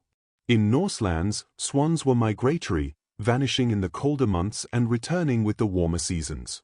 This ebb and flow echoed the appearance and disappearance of Valkyries in human life. Just as a swan's sudden flight across the water could seem like a vision of something otherworldly, so too did the Valkyries appear suddenly, unexpectedly, and vanish just as quickly. For those who saw them in dreams or stories, they embodied both longing and loss. The feathered cloak itself became a powerful magical symbol. It represented transformation, freedom, and the ability to move between realms. The taking of a Valkyrie's swan cloak by a mortal man, a common motif, symbolized not only love but also control, an attempt to bind the untamable. Yet the story always ends with the Valkyrie reclaiming her cloak and returning to the skies. This reflects the Norse recognition that fate and freedom cannot be permanently constrained. Just as the Valkyrie's task is greater than any single romance, so too is her nature beyond human possession. The swan maiden image also softens the Valkyrie's fearsome battle aspect. On the battlefield, they are terrifying figures, clad in shining armor, choosing who will live and who will die. But in their swan form, they embody beauty, fragility, and gentleness. This duality reveals how the Norse viewed the sacred, not as one-dimensional, but as layered, containing both the harshness of war and the tenderness of love, both the clang of steel and the whisper of wings across a still lake. Some scholars see in this imagery a link between Valkyries and the older traditions of fate goddesses across Europe. The swan, with its white feathers, suggested purity and timelessness, qualities associated with the weaving of destiny. In this way, the Valkyries as swan maidens may have been a bridge between the martial role of Odin's handmaidens and the deeper, more cosmic role of the Norns, the spinners of fate. Like the Norns, the swan maidens are beyond the control of men, guiding life and death according to patterns unseen. For the listener of old sagas, the swan maiden Valkyries would have stirred the imagination in a different way than their battlefield image. To envision them stepping lightly from their cloaks by a riverbank, their hair gleaming, their eyes shining with otherworldly light, was to glimpse something of heaven itself. Yet this beauty was always bittersweet. Their love, if offered, was fleeting. Their presence, if felt, would soon vanish. They were reminders that life itself is a passing thing, brilliant, beautiful, but never permanent. In calm narration, the swan maiden Valkyries become almost dreamlike figures, slipping easily into the quiet of the mind. Their feathers glisten in moonlight, their wings carry them over still waters, their forms are glimpsed at dawn or twilight, and then they are gone. They are creatures of liminality, existing at the threshold between earth and sky, between human and divine, between love and duty. To hear their stories is to enter a world where transformation is constant, where beauty cannot be owned, and where the divine is always near yet never fully grasped. Thus, the swan maidens remind us of a truth at the heart of Norse mythology, that the sacred is both close and distant, both tender and untouchable. The Valkyries, whether in armor or in feathers, always carry with them the shimmer of another world, a world that brushes against our own but cannot be captured. And in the quiet, as the story settles, one is left with the image of swans gliding across a silver lake, their wings catching the last light of the sun, Valkyries in disguise, slipping once more into the mystery of fate. When we look beyond the battlefield and the feast hall, the Valkyries emerge in another role that is quieter yet even more profound, as seers and prophets, voices of destiny who speak of what is to come. In this aspect, they are not only Odin's messengers or companions to warriors but also kindred to the Norns, those mysterious beings who weave the threads of life at the roots of Yggdrasil. The Valkyries' prophetic presence underscores one of the deepest themes in Norse mythology, that no one, not even the gods, escapes the grasp of fate. The Old Norse poems sometimes depict Valkyries not simply as choosing warriors for Valhalla but as speaking of their fates in advance. In the Helgakvia Hundingsbanner, the Valkyrie Sigrun not only selects Helgi on the battlefield but also foresees his greatness, his battles, and his doom. Her love is intertwined with her prophecy, for she knows that Helge's life will blaze brightly but briefly. This dual role, as lover and prophetess, deepens the poignancy of the story. The Valkyrie does not simply live in the present, she speaks from a place of vision, aware that the thread of destiny has already been spun. The prophetic side of the Valkyries reaches perhaps its most striking form in the Daraljo, a poem embedded within Njal's saga. Here, a man named Duru witnesses 12 Valkyries weaving the outcome of a battle. Their loom is not made of wool but of men's intestines, weighted with severed heads, and threaded with arrows and swords. As they chant their eerie song, they determine who will live and who will die in the conflict. This vision is one of the most chilling in Norse poetry, for it shows the Valkyries not only as warriors but as weavers of fate itself, literally spinning death into being with every stroke of their gruesome loom. Their chant is a prophecy, and when the battle comes, it unfolds exactly as they have sung. This weaving imagery connects the Valkyries closely with the Norns. While the Norns are the primary spinners of fate for all beings, the Valkyries seem to carry a more focused role, weaving the destiny of warriors, shaping the outcomes of battles, ensuring that Odin's chosen find their way to Valhalla. In this sense, the Valkyries are like the hands of fate moving within the world of men. The Norns may determine the overall weave of existence, but the Valkyries are the ones who ride forth and enact it, making sure that destiny is fulfilled. Their prophetic nature also reinforces the Norse idea that fate cannot be avoided. A warrior may fight bravely, a king may plan wisely, but if the Valkyrie has spoken, the outcome is sealed. To hear a Valkyrie's prophecy was both an honor and a terror.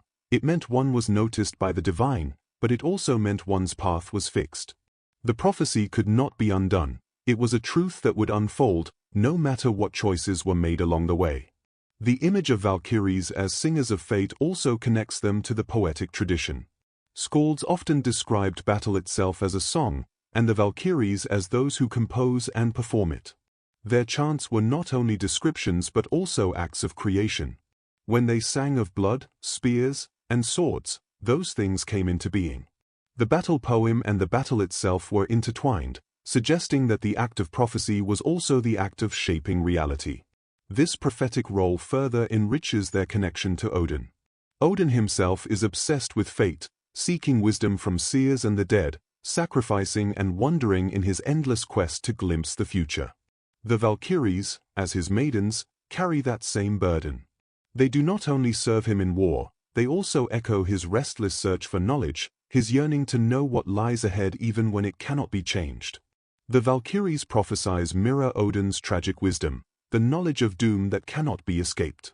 And yet, in the calm of storytelling, there is a strange comfort in this vision.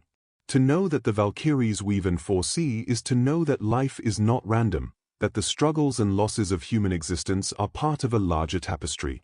The Valkyries' chants, however grim, assure us that there is meaning woven into the chaos, even if it is beyond human understanding. For the Norse, this gave dignity to both life and death. To be spoken of by a Valkyrie was to be placed within the story of the cosmos, to be acknowledged as part of a destiny that stretched beyond oneself. In the quiet imagery of bedtime narration, one can picture the Valkyries at their loom, their hair gleaming, their voices rising in an eerie, haunting song. The clatter of swords and the cries of battle fade, and in their place is the steady rhythm of weaving, the chant of prophecy, the unbreakable thread of fate. It is a vision both unsettling and soothing, unsettling in its inevitability, soothing in its assurance that even in death, one is part of something vast and eternal. Thus, the Valkyries as prophets remind us that they were never only figures of war or service. They were also voices of destiny, guardians of the unseen pattern, singers whose words carried the weight of unalterable truth. Their role as weavers of fate places them at the heart of Norse cosmology, alongside the Norns, as beings who remind gods and mortals alike that no one escapes the tapestry that has already been spun. When warriors rode out to battle in the age of the sagas, the sight of a Valkyrie was never taken lightly. To glimpse one on the horizon, her armor gleaming, her steed racing across the sky, her eyes fixed on the clash of swords, was a sign that death was near. In many ways, the Valkyries were not only choosers of the slain, but omens in themselves, living portents who bridged the seen and the unseen. Their very presence on the battlefield meant that the weave of fate had already been tightened, that choices had narrowed, and that someone's end was at hand. The skaldic poets often described battle in deeply metaphorical language.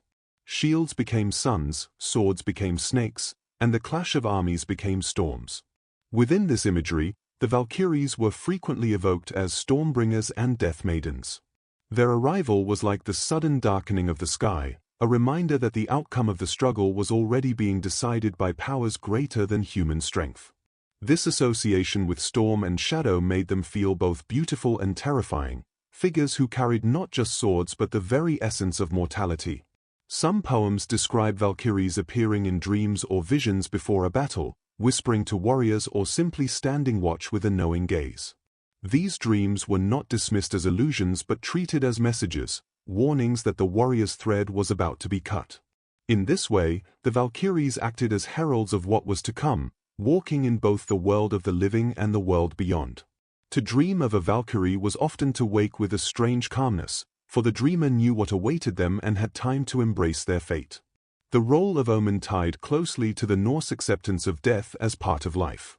Unlike in many cultures where death was feared or hidden, the Norse mythological imagination gave it form, voice, and face. The Valkyries were that face, not monstrous or cruel, but solemn and inevitable. They made death less abstract, turning it into a visitation, a presence one could encounter. Even their terrifying imagery, blood-stained armor, eyes glowing like fire, steeds dripping with gore, was not meant to dehumanize them but to emphasize the gravity of what they embodied. This duality, both alluring and dreadful, gave Valkyries their power as omens. 4 men going into battle, they were not demons to be avoided but honored figures. To be chosen by them was both an ending and a kind of blessing. The Valkyries did not choose cowards or the weak, they chose the brave, those who had met their enemies without flinching. Thus, their presence reassured warriors that their deaths would not be wasted. They would be remembered, carried into Valhalla, their names preserved in song. In some sagas, Valkyries appear even before battle begins, circling the campfires at night, their shadows flickering at the edge of vision. These moments built suspense for the listener or reader, a sense that destiny had already taken shape. When dawn broke and the armies clashed, the warriors fought not only against human foes but with the knowledge that divine eyes were upon them, measuring their courage. The Valkyries, as omens, gave weight to every strike of the sword and every decision to stand firm rather than flee. Their image also worked on a broader cultural level.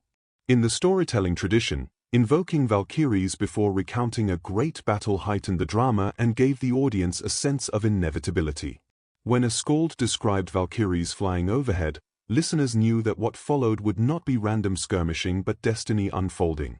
The omen was not for the warriors alone but for the audience, who understood they were witnessing the turning of fate. At the same time, the Valkyries as omens served a spiritual function for the Norse people. They transformed fear into meaning. To die was inevitable, but to die under the gaze of a Valkyrie was to know that one's death had purpose. This perspective softened the dread of mortality and replaced it with a solemn, almost peaceful acceptance. In this way, the Valkyries were not only bringers of fear but also bringers of reassurance. They were reminders that no life ended in chaos or silence, it ended under watchful eyes, carried into a greater story. The paradox of their presence is what makes them so compelling. To see a Valkyrie meant death was near, but it also meant honor was near. To dream of them meant doom, but also a kind of destiny. They were omens that carried both sorrow and pride, terror and hope. They embodied the Norse ability to hold opposites together, to face death with dread yet also embrace it as part of a larger, eternal pattern.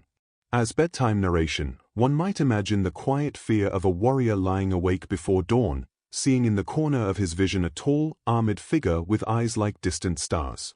She does not speak, but he knows why she has come. In the stillness, he feels his heartbeat slow, his mind turn calm. The Valkyrie is a harbinger of his end, but her presence is strangely soothing. Death is no longer an unknown abyss but a path that has already been laid before him. He exhales, accepts, and waits for the dawn. Thus, the Valkyries as omens were never just figures of terror, they were bridges between the living and the dead, symbols that carried fear but also meaning. They transformed the chaos of battle into part of the cosmic order, ensuring that each life and each death found its place within the woven tapestry of fate. Among the many faces of the Valkyries, one of the most enduring and emotionally rich is their role as lovers and companions of mortal men. In these stories, the Valkyries step down from the skies of battle and into the intimate world of human hearts. They are no longer only death-bringers or omens, but beings of deep passion, devotion, and tragedy. Their presence in the lives of mortal heroes reveals the delicate balance between love and destiny, between the tenderness of human bonds and the inevitability of fate. One of the best-known tales of Valkyrie love is the story of Helgi Hundingsbane and the Valkyrie Sigrun, told in the Poetic Edda. Sigrun meets Helgi on the battlefield, recognizing in him not only a worthy warrior but a man whose destiny has been written in the stars. She falls in love with him, but their love is shadowed by prophecy. Though they are united, they know Helgi's fate is sealed, his life will blaze brightly, but briefly. When Helgi is slain, Sigrun mourns him with a grief so profound that she cannot continue in the mortal world. In some versions, she even chooses to join him in death, her love unbroken by the boundaries between life and the afterlife. This tale paints the Valkyrie not as a cold chooser of the slain but as a woman of fierce loyalty and heartbreak. Another powerful example is the story of Brynhilda, perhaps the most famous Valkyrie of all. Banished from the company of the gods after defying Odin, she is cast into a deep sleep, surrounded by a ring of flames. She can only be awakened by a hero brave enough to ride through the fire. That hero is Sigurd, the dragon slayer. When Sigurd wakes Brynhilda, she pledges herself to him, sharing with him wisdom, love, and the promise of a bond unlike any other. Yet their love is doomed, manipulated by deceit and betrayal, ending in sorrow. Brynhilda's grief and rage lead her to demand Sigurd's death, and finally, she throws herself onto his funeral pyre, choosing to share his fate in death. This tragic story, preserved both in Norse sources and in the later Volsunga saga, inspired much of European literature, even shaping Wagner's Ring cycle. These love stories are marked by a recurring pattern. They begin with passion and devotion but end in tragedy. The Valkyrie's love for a mortal is always intertwined with fate.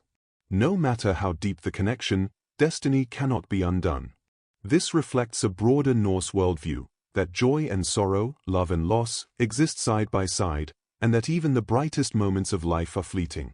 In these romances, Valkyries embody not just warriors and prophets but ideals of loyalty and sacrifice. They are willing to defy Odin, to abandon their divine roles, and to descend into the human world for the sake of love. Yet their otherworldly nature prevents them from fully escaping the pull of fate. The union of mortal and Valkyrie is always temporary, a flame that burns too brightly to last. This duality gives their stories a dreamlike quality, one that feels both enchanting and deeply sad. These tales also served an important cultural purpose. They gave listeners a way to explore the intersection of human desire and divine will. To love a Valkyrie was to experience the height of passion but also to face the inevitability of loss. It taught that love, no matter how profound, was still subject to the larger forces of destiny. Yet in this lesson, there was also beauty. The love of a Valkyrie was not wasted or meaningless. It was a rare gift, even if it could not endure. At the same time, the Valkyrie lover stories reveal something about how the Norse imagined relationships between the mortal and the divine. Unlike gods who remained distant or aloof, Valkyries were close enough to touch, to love, to mourn. They could cross the boundary between human and divine, even if only for a little while. Their presence reassured listeners that the divine was not entirely separate from human life. It could enter into it, share in its joys and its tragedies. The imagery of these romances is striking and poignant. One can imagine a Valkyrie descending from the skies, her armor glinting, her steed trailing sparks. She steps into the mortal world, her eyes fierce yet tender. She fights beside her beloved, she whispers prophecies of his future, and when he falls, she mourns him as no mortal woman could. Her love is vast, consuming, but always shadowed by the inevitability of death. As a bedtime story, these tales carry both warmth and sorrow. They remind us of the intensity of love, the sweetness of connection, and the pain of inevitable loss. They invite us to drift into a dream where divine beings can fall in love, where warriors can win the hearts of maidens from the skies, and where passion is as bright as fire. Yet they also lull us with the calm knowledge that all things pass, and that even the most powerful love must eventually give way to destiny. The Valkyries as lovers are therefore not contradictions of their role as deathbringers, but extensions of it. Just as they guide warriors to Valhalla, they also guide hearts into the truths of love and loss. They show that to live fully is to embrace both joy and tragedy, to love even when love cannot last. In this way, the Valkyrie lover stories are not only mythological romances but also timeless lessons in what it means to be human. Beyond the battlefield and the romance of myth, the Valkyries also held a powerful symbolic place in the hearts of the Norse people. They were not only figures of legend but embodiments of cultural ideals, living symbols that gave form to the values most admired in warrior society. To speak of Valkyries was to speak of courage in the face of death, loyalty to kin and comrades, and the mysterious strength of womanhood that bridged the human and the divine. Their stories carried messages that were as much about daily life and cultural identity as they were about gods and heroes. At the core of their symbolism lies courage.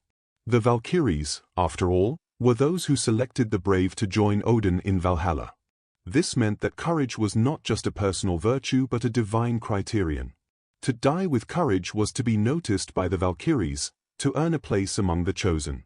This idea reinforced the Norse warrior ethic, where fearlessness in the face of death was not simply admirable but essential. Even in myth, the Valkyries' gaze became a mirror, reflecting the bravery, or cowardice, of the men below. They reminded warriors that their lives would be measured not by how long they endured but by how honorably they faced the inevitable. Loyalty, too, was central to the Valkyries' symbolic role. In sagas and songs, Valkyries remained steadfast to their chosen warriors. Whether as companions, lovers, or guardians, they embody devotion that transcends even death. In the story of Helgi and Sigrun, her grief does not end with Helgi's passing. It continues, her loyalty unbroken by the grave. Brynhilde, too, though betrayed and wounded, ultimately throws herself onto Sigurd's pyre rather than live without him.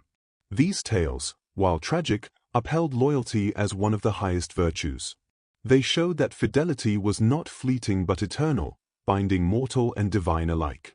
For the Norse people, surrounded by constant conflict and uncertainty, such devotion was not only moving but aspirational. Perhaps most fascinating is the way Valkyries embodied Norse ideals of womanhood.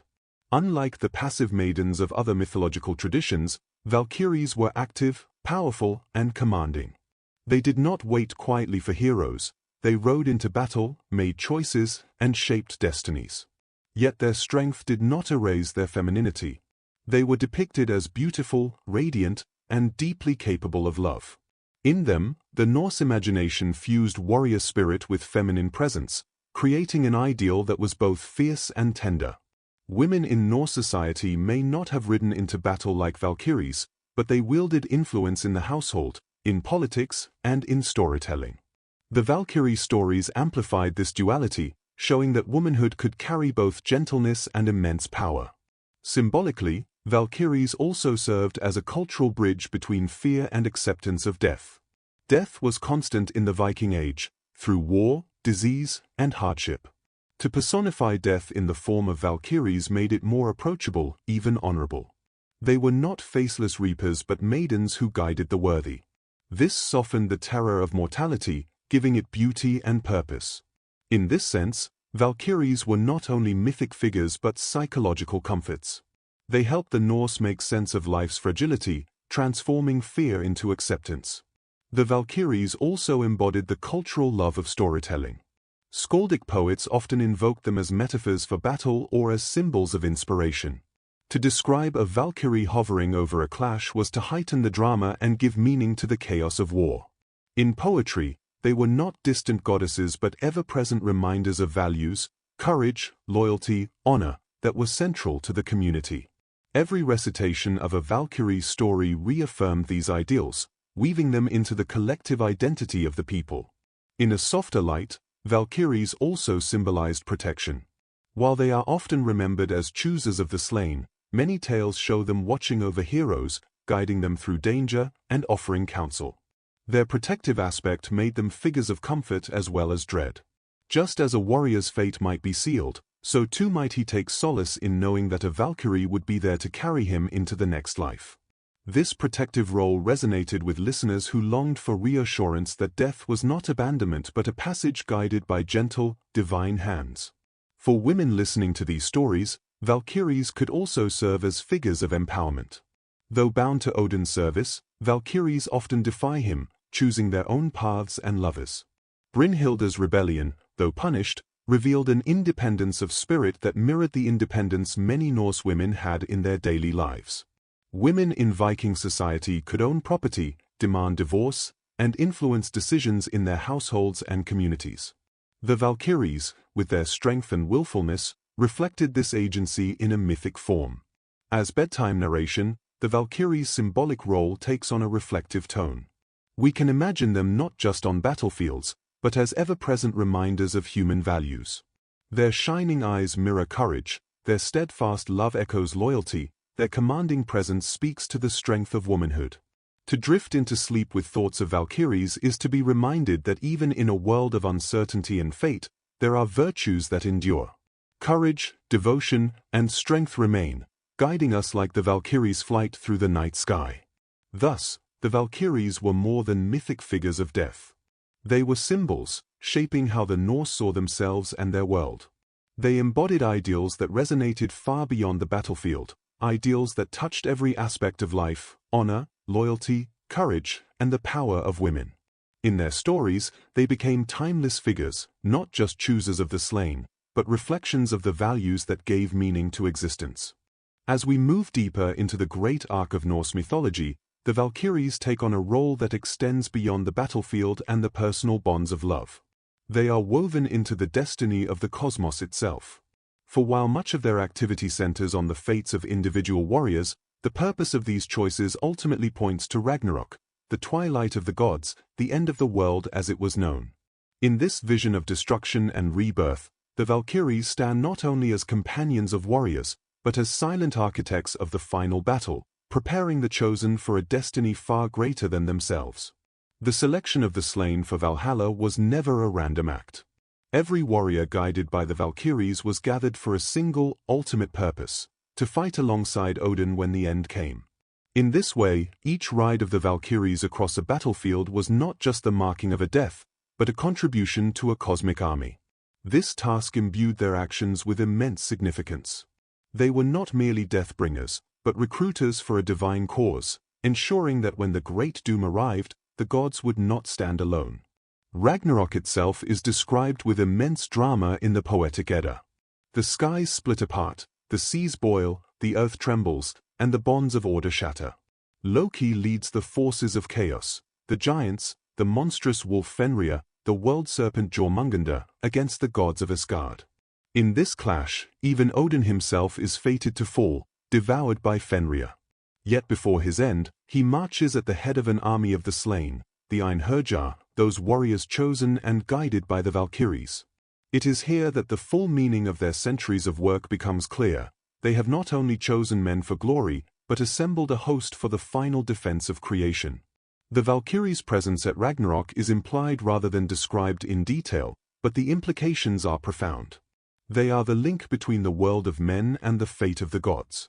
Without them, Odin's army would not exist. Every death they oversaw, every warrior they guided, was a step toward this last great stand. In this sense, the Valkyries are both servants of Odin and midwives of fate, ensuring that destiny unfolds as it must. Yet even this role carries a tragic weight. For all their work, for all their selections, the battle is foretold to end in destruction. The Einherjar fight bravely, the gods resist with all their might, but the world still burns, and the gods still fall. The Valkyries' task, then, is both necessary and doomed. They labor across centuries to gather an army for a fight that cannot be won.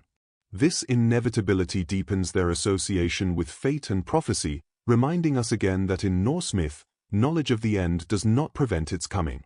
The Valkyries, like Odin himself, work toward a future they know is inevitable, their actions guided not by hope of victory but by duty to destiny. For the Norse, this vision carried profound meaning. To know that even the gods would fall, even Odin would die, and yet still to see the Valkyries faithfully gathering the slain, that was a lesson in courage. The Norse worldview did not promise triumph over fate, but dignity in facing it. The Valkyries embodied this lesson. They showed that one's task was not to escape doom but to fulfill one's role in it, with honor. In their ceaseless riding, their tireless choosing, they modeled devotion to duty even when the end was assured. In poetic imagination, one can envision the Valkyries at the twilight, their steeds racing across the darkened skies, their hair streaming like fire, their spears gleaming against the shadows. They ride not to choose in battle anymore, but to stand beside Odin and the Einherjar, to see the end of the world they had prepared for. Whether they fall in the clash or fade into the new world after the flames, the myths do not say. Their mystery remains. But their legacy is clear: they are the quiet weavers of Ragnarok, the ones who ensured that when the end came, it came with courage and with order, not chaos alone. On a cultural level, the Valkyries' role in Ragnarok reinforced the Norse acceptance of impermanence. Everything ends. the life of a man, the glory of a hero, even the reign of the gods. And yet, there is beauty in the preparation, in the loyalty shown to a cause greater than oneself. The Valkyries, choosing and guiding across countless battles, reflected this philosophy. Their work was not in vain, for it ensured that the end, when it came, was faced with honor. As bedtime narration, this vision takes on a quiet, almost meditative quality. One can imagine the steady rhythm of Valkyries riding through centuries, their presence a reminder that time moves toward an inevitable close. Yet their persistence is soothing. They do not falter, they do not despair. They continue their task with dignity, showing us that even when endings cannot be avoided, they can be embraced with calm strength. In drifting to sleep with their story, one senses not fear of doom, but peace in the knowledge that endings are part of the great cycle. Thus, in the shadow of Ragnarok, the Valkyries reveal their ultimate role. They are not only companions of warriors, not only lovers of heroes, not only omens of death. They are guardians of destiny, faithful servants of a cosmic order that extends beyond gods and men alike. In their ceaseless work, they teach us that courage lies not in escaping fate, but in embracing it fully, riding with steady hearts toward whatever the dawn may bring. Even as the myths of Ragnarok portray the end of gods, the fall of heroes, and the burning of the world, the Valkyries' presence continues to resonate, both within the imagination of the myths themselves and in the culture that preserved them. While the surviving texts do not explicitly describe their role after the twilight of the gods, their legacy is woven into the vision of the world renewed, as well as into the later folklore, poetry, and imagination of the Norse people. In this sense, the Valkyries exist beyond the end, straddling time, myth, and memory, a testament to the enduring power of their symbolism. After Ragnarok, the world is described as reborn. The seas are calmer, the forests greener, the land cleansed by fire and flood. Two human survivors, Elef and Lifrasir, repopulate the earth, and the gods that return bring new life and order. Within this reborn world, the Valkyries' direct role is unclear, but their influence is felt in the structure they established during the previous age. The warriors they gathered, the valor they inspired, and the lessons of courage, loyalty, and acceptance of fate continue to shape the new world. Their work, like threads woven into a tapestry, remains even when the original figures vanish or transform. This notion of persistence is central to the enduring fascination with Valkyries. Though many perished alongside the gods or disappeared from the sagas, they survived in memory, imagination, and cultural storytelling. Poets continued to evoke their names when recounting heroic deeds, battles, and the honor of those who faced death bravely. Valkyries became symbolic touchstones, representing ideals that transcended the mortal timeline: courage in adversity, devotion to duty, and the mysterious, often untouchable nature of fate. Even if the world itself ended in flames, the ideals they embodied could live on. In post-Ragnarok storytelling, Valkyries also become intermediaries between the mortal and divine, the temporal and eternal. The human survivors who repopulate the earth carry within them the echo of the old age, including the values and symbols of the Valkyries. These ideals, courage, honor, loyalty, and strength, shape the behaviors and ethics of the renewed humanity. In this way, the Valkyries' legacy is not merely mythic but deeply cultural.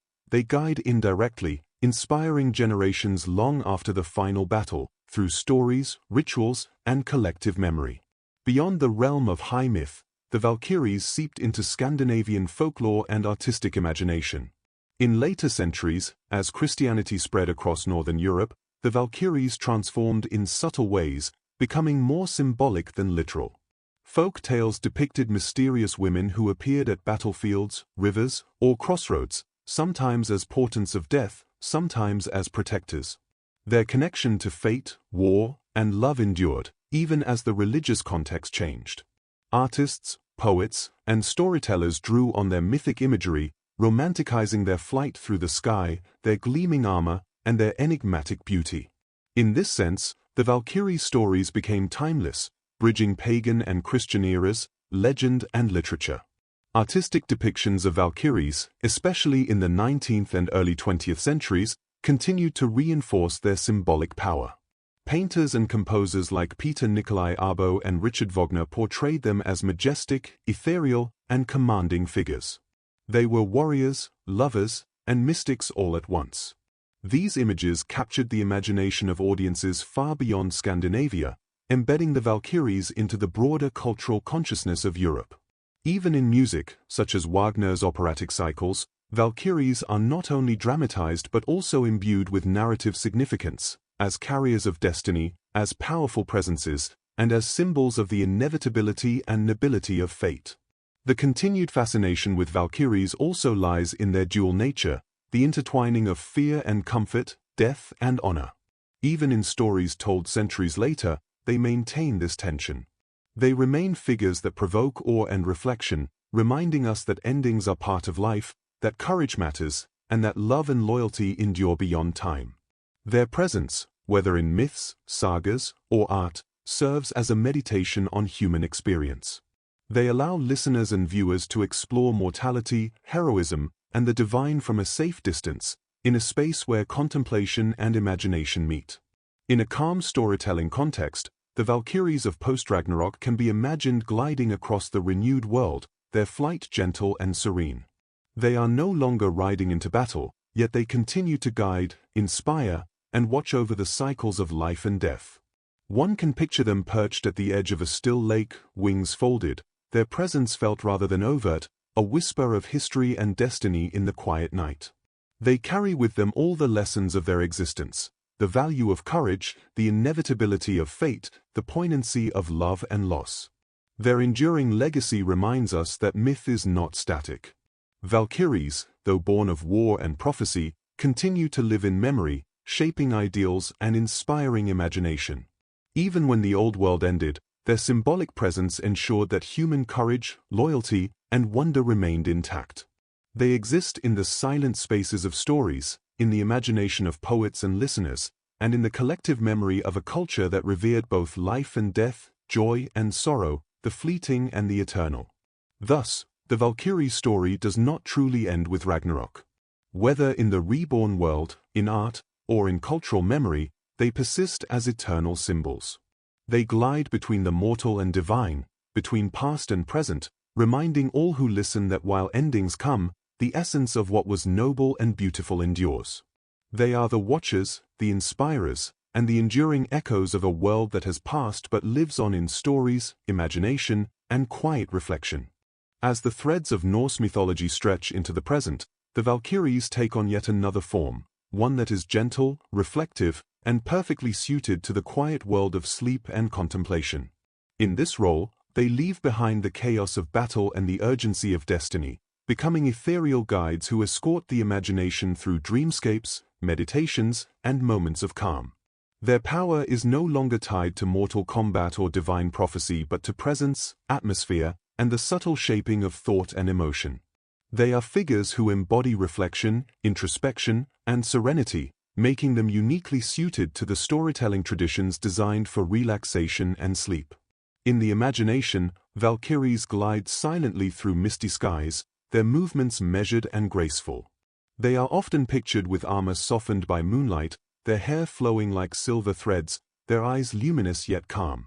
In this dreamlike setting, the Valkyries no longer choose the slain but guide the weary and the restless, leading them through imagined landscapes of forests, rivers, and mountaintops. Each step, each beat of their wings, creates a rhythm that is both hypnotic and reassuring, as though the listener's journey through story and dream is being gently guided by their unseen hands. These Valkyries become symbolic of transition, the crossing from wakefulness to sleep, from conscious thought to subconscious reflection.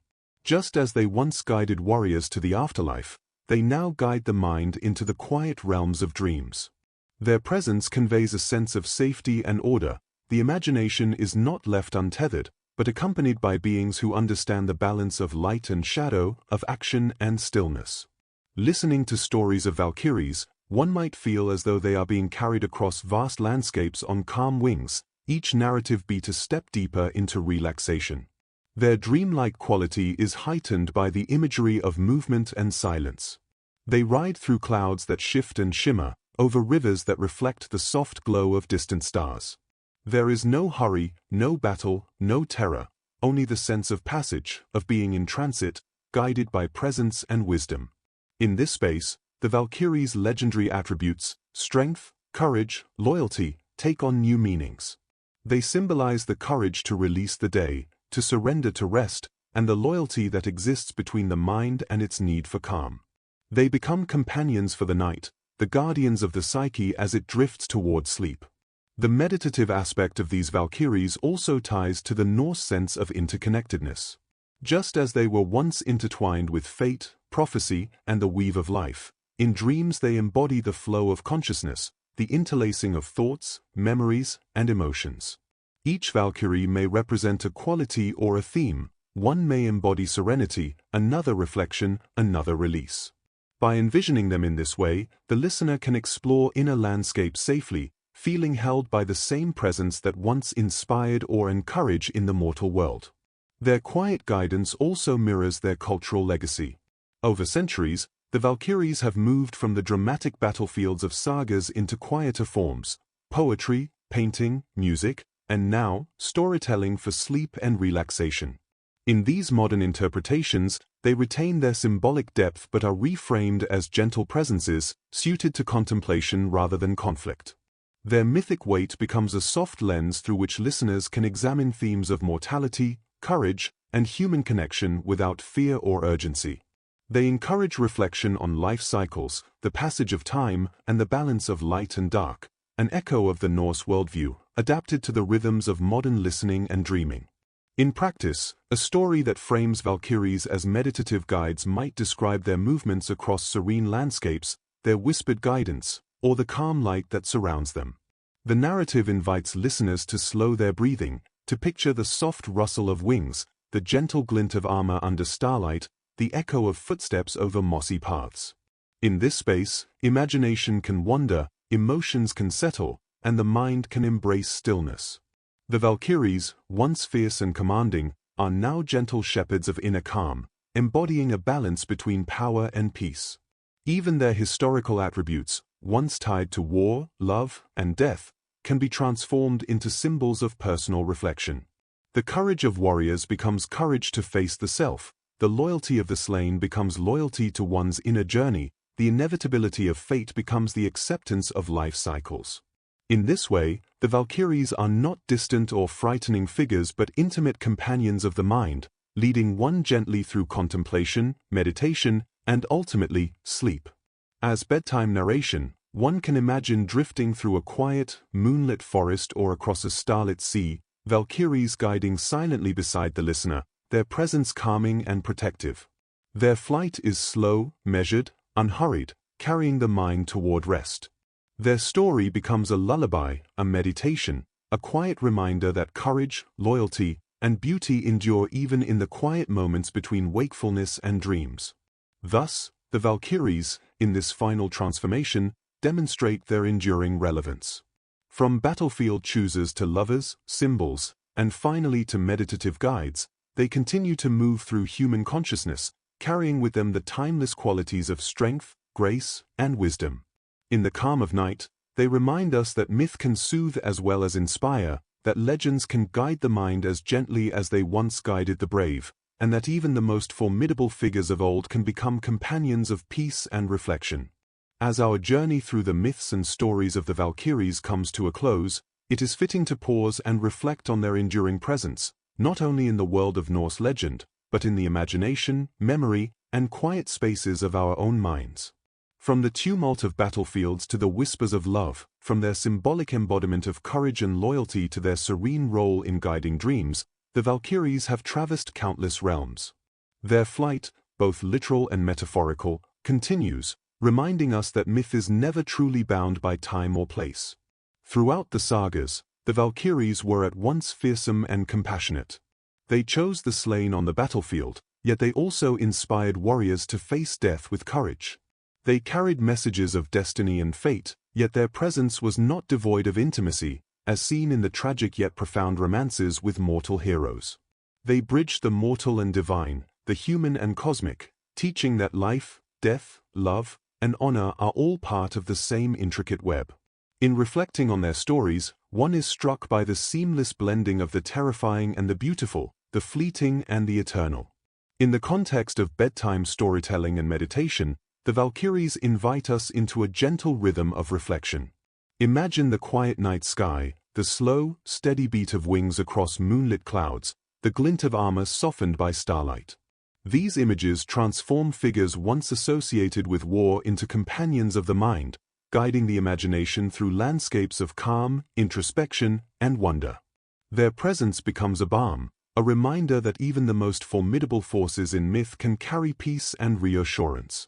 One of the most remarkable aspects of the Valkyries is their adaptability.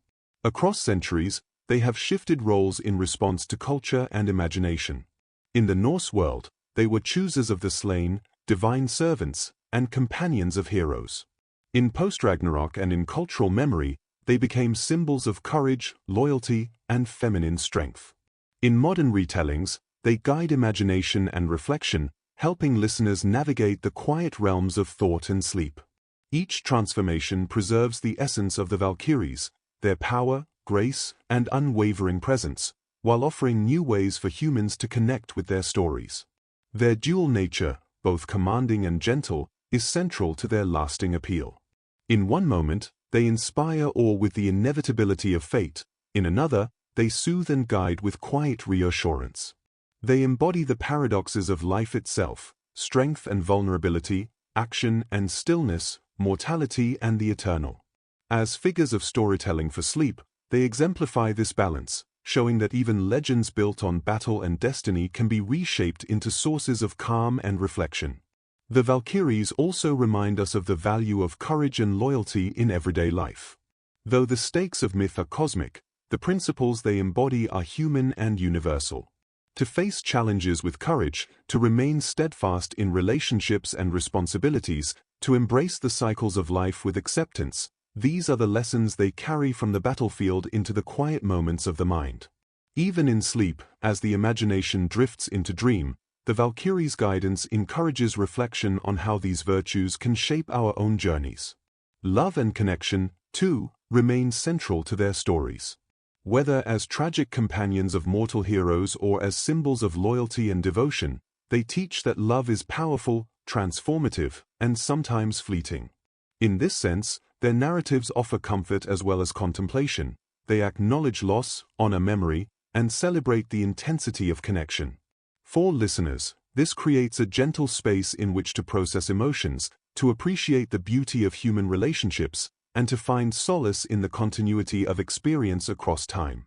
Finally, the Valkyries stand as reminders of the enduring power of myth itself. Stories, like the flight of a Valkyrie across a starlit sky, carry lessons, emotions, and reflections from one generation to the next. They shape culture, inspire art, and guide imagination. They offer a bridge between the past and the present, between the known and the unknown, between conscious thought and the dreamlike spaces of the mind. In this way, their flight is eternal, not limited to the pages of sagas or the whispers of ancient poets, but alive in every listener who allows themselves to drift into their story, to be carried by their presence, and to find meaning in their enduring grace. As we drift toward the close of this tale, it is comforting to imagine the Valkyries riding silently through the night sky, their armor glinting softly in the moonlight, their wings moving with steady grace. They have guided warriors, inspired poets, shaped cultures, and now, in this quiet space, they guide us. Their flight is a gentle lullaby, a meditation on courage, love, loyalty, and acceptance. They remind us that even as endings come, whether of life, of battles, or of the day itself, there is beauty in the journey, calm in reflection, and wisdom in observation. In the stillness of the night, one can hear the echo of their wings, faint and serene, carrying with them all the lessons, stories, and reflections of their long journey through myth. And in that quiet, we are invited to rest, to reflect, and to dream, guided by figures who embody the highest ideals of courage, devotion, and grace. The Valkyries, eternal in story and imagination, remain ever present, their flight unbroken, carrying the timeless whispers of a world both ancient and eternal into our hearts and minds.